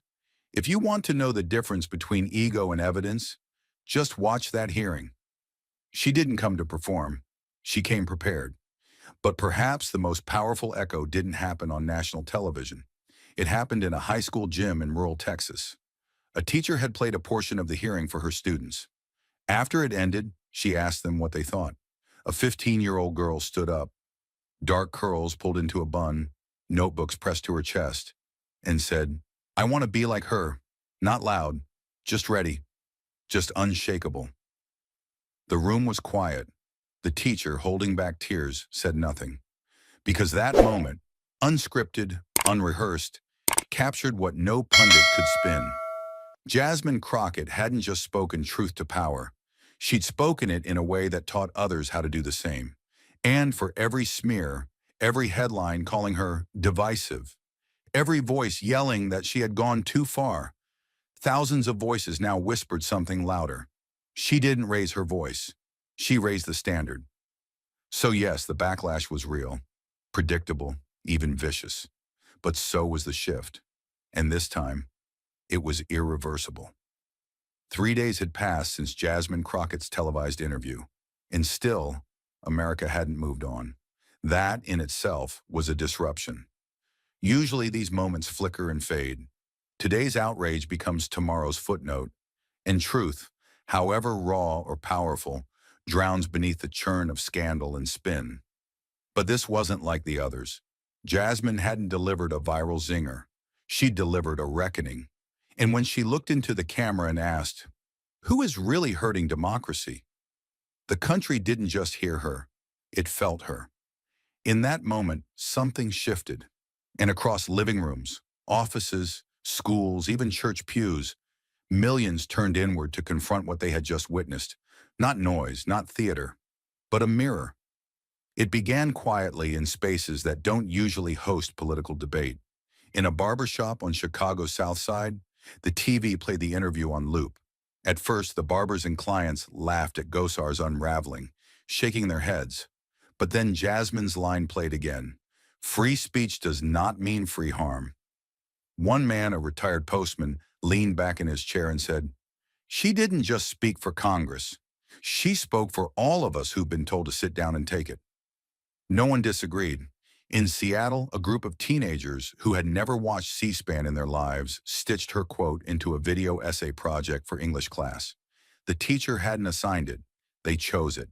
One girl narrated over the clip, "This is what it looks like when someone speaks truth not for applause, but because silence would be violence." In a synagogue in New Jersey, a rabbi paused mid-sermon and rewound the live stream of the hearing.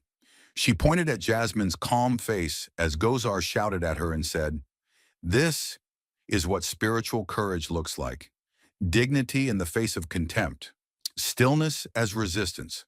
And then, a ripple inside the unexpected. In Amarillo, Texas, at a town hall hosted by a local school board, mostly conservative, mostly white, an elderly woman raised her hand during the public comment period. She held up a newspaper clipping with Jasmine's photo on the front.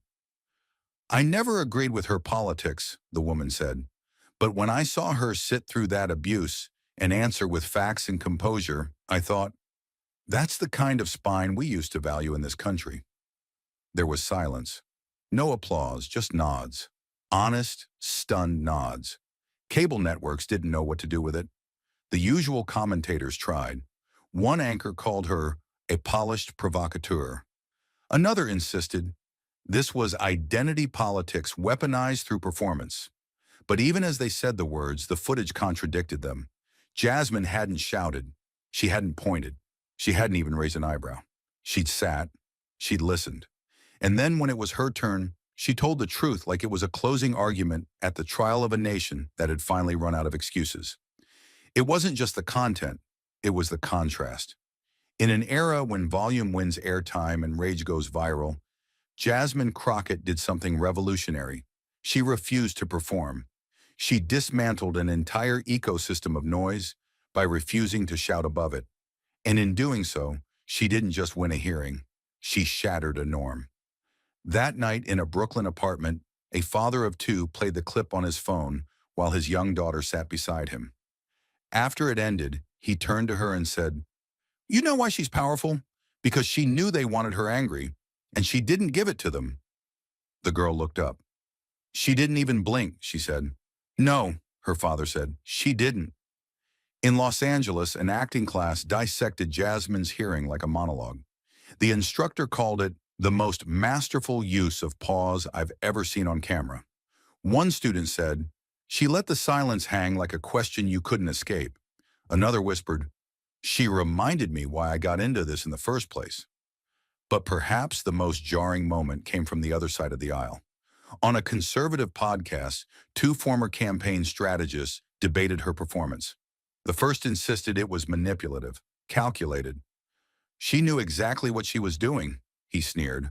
The second, quiet at first, responded with something unexpected. Yeah, she did.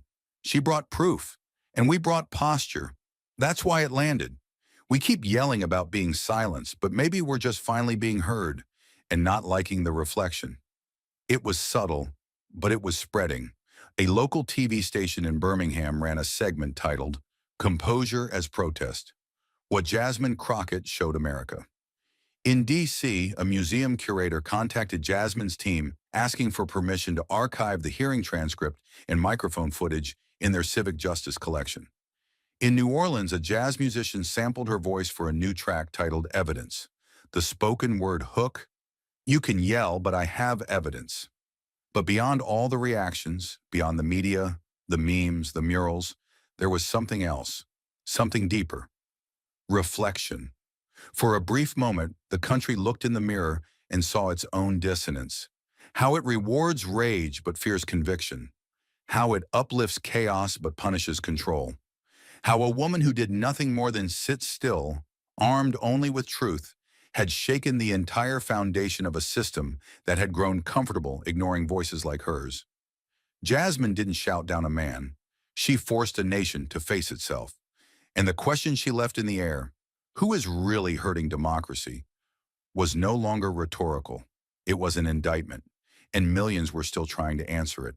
Not with slogans, not with party lines, but with silence, with stillness, with a new understanding of what it truly means to tell the truth when it costs you something. Because that night, the country didn't just hear Jasmine Crockett, it saw itself.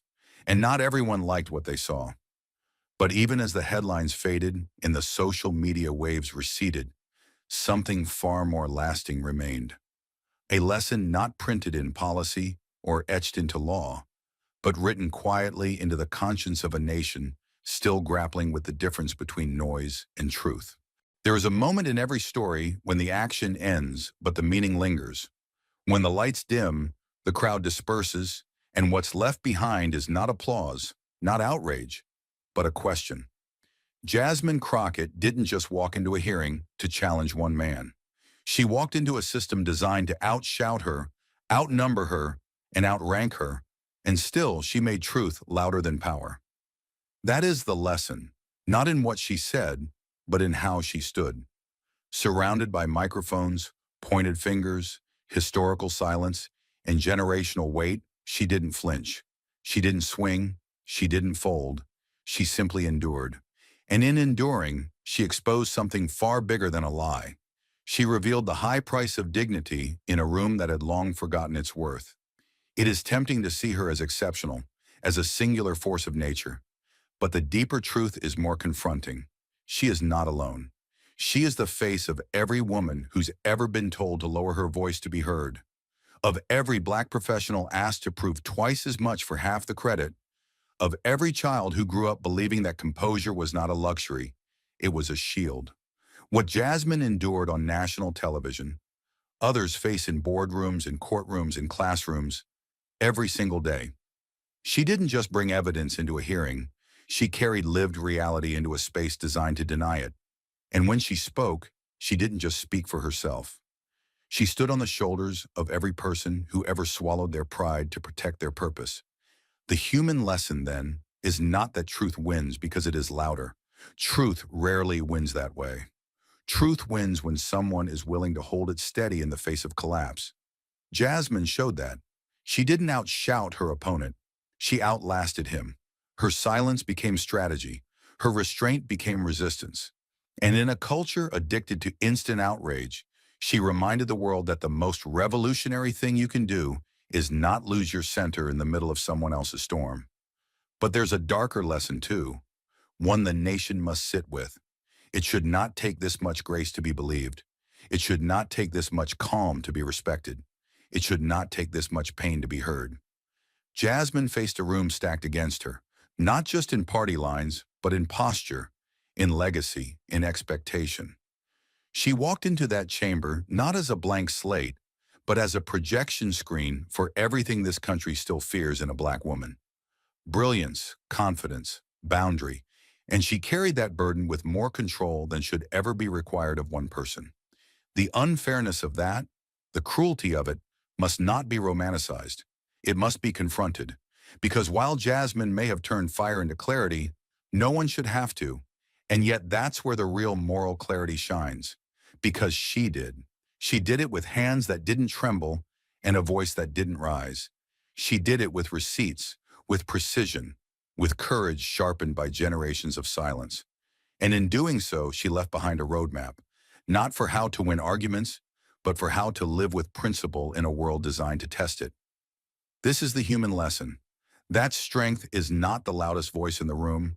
It is the voice that chooses to speak even when it knows it will be attacked for doing so. That truth is not the prettiest story. It is often the most inconvenient. That justice doesn't always roar. It sometimes waits in silence and then speaks with devastating calm. And most of all, that history isn't changed by spectacle. It's changed by moments like these. Moments where one person refuses to lie just to make the world more comfortable. In the end, Jasmine Crockett didn't walk out of that hearing with just political capital. She walked out with something rarer, moral clarity. She became the person in the room who didn't just speak, but meant it. And when the cameras shut off, when the headlines moved on, that clarity remained. It remained in every viewer who whispered, "That's what courage looks like." It remained in every student who saw for the first time that truth doesn't require volume, it requires conviction. And it remained in every person who's ever been told to sit down and decided, instead, to stand. So if the country learned anything from Jasmine Crockett's moment, it is this: that in the face of injustice, you don't always have to fight fire with fire. Sometimes you fight it with facts, with posture, with presence.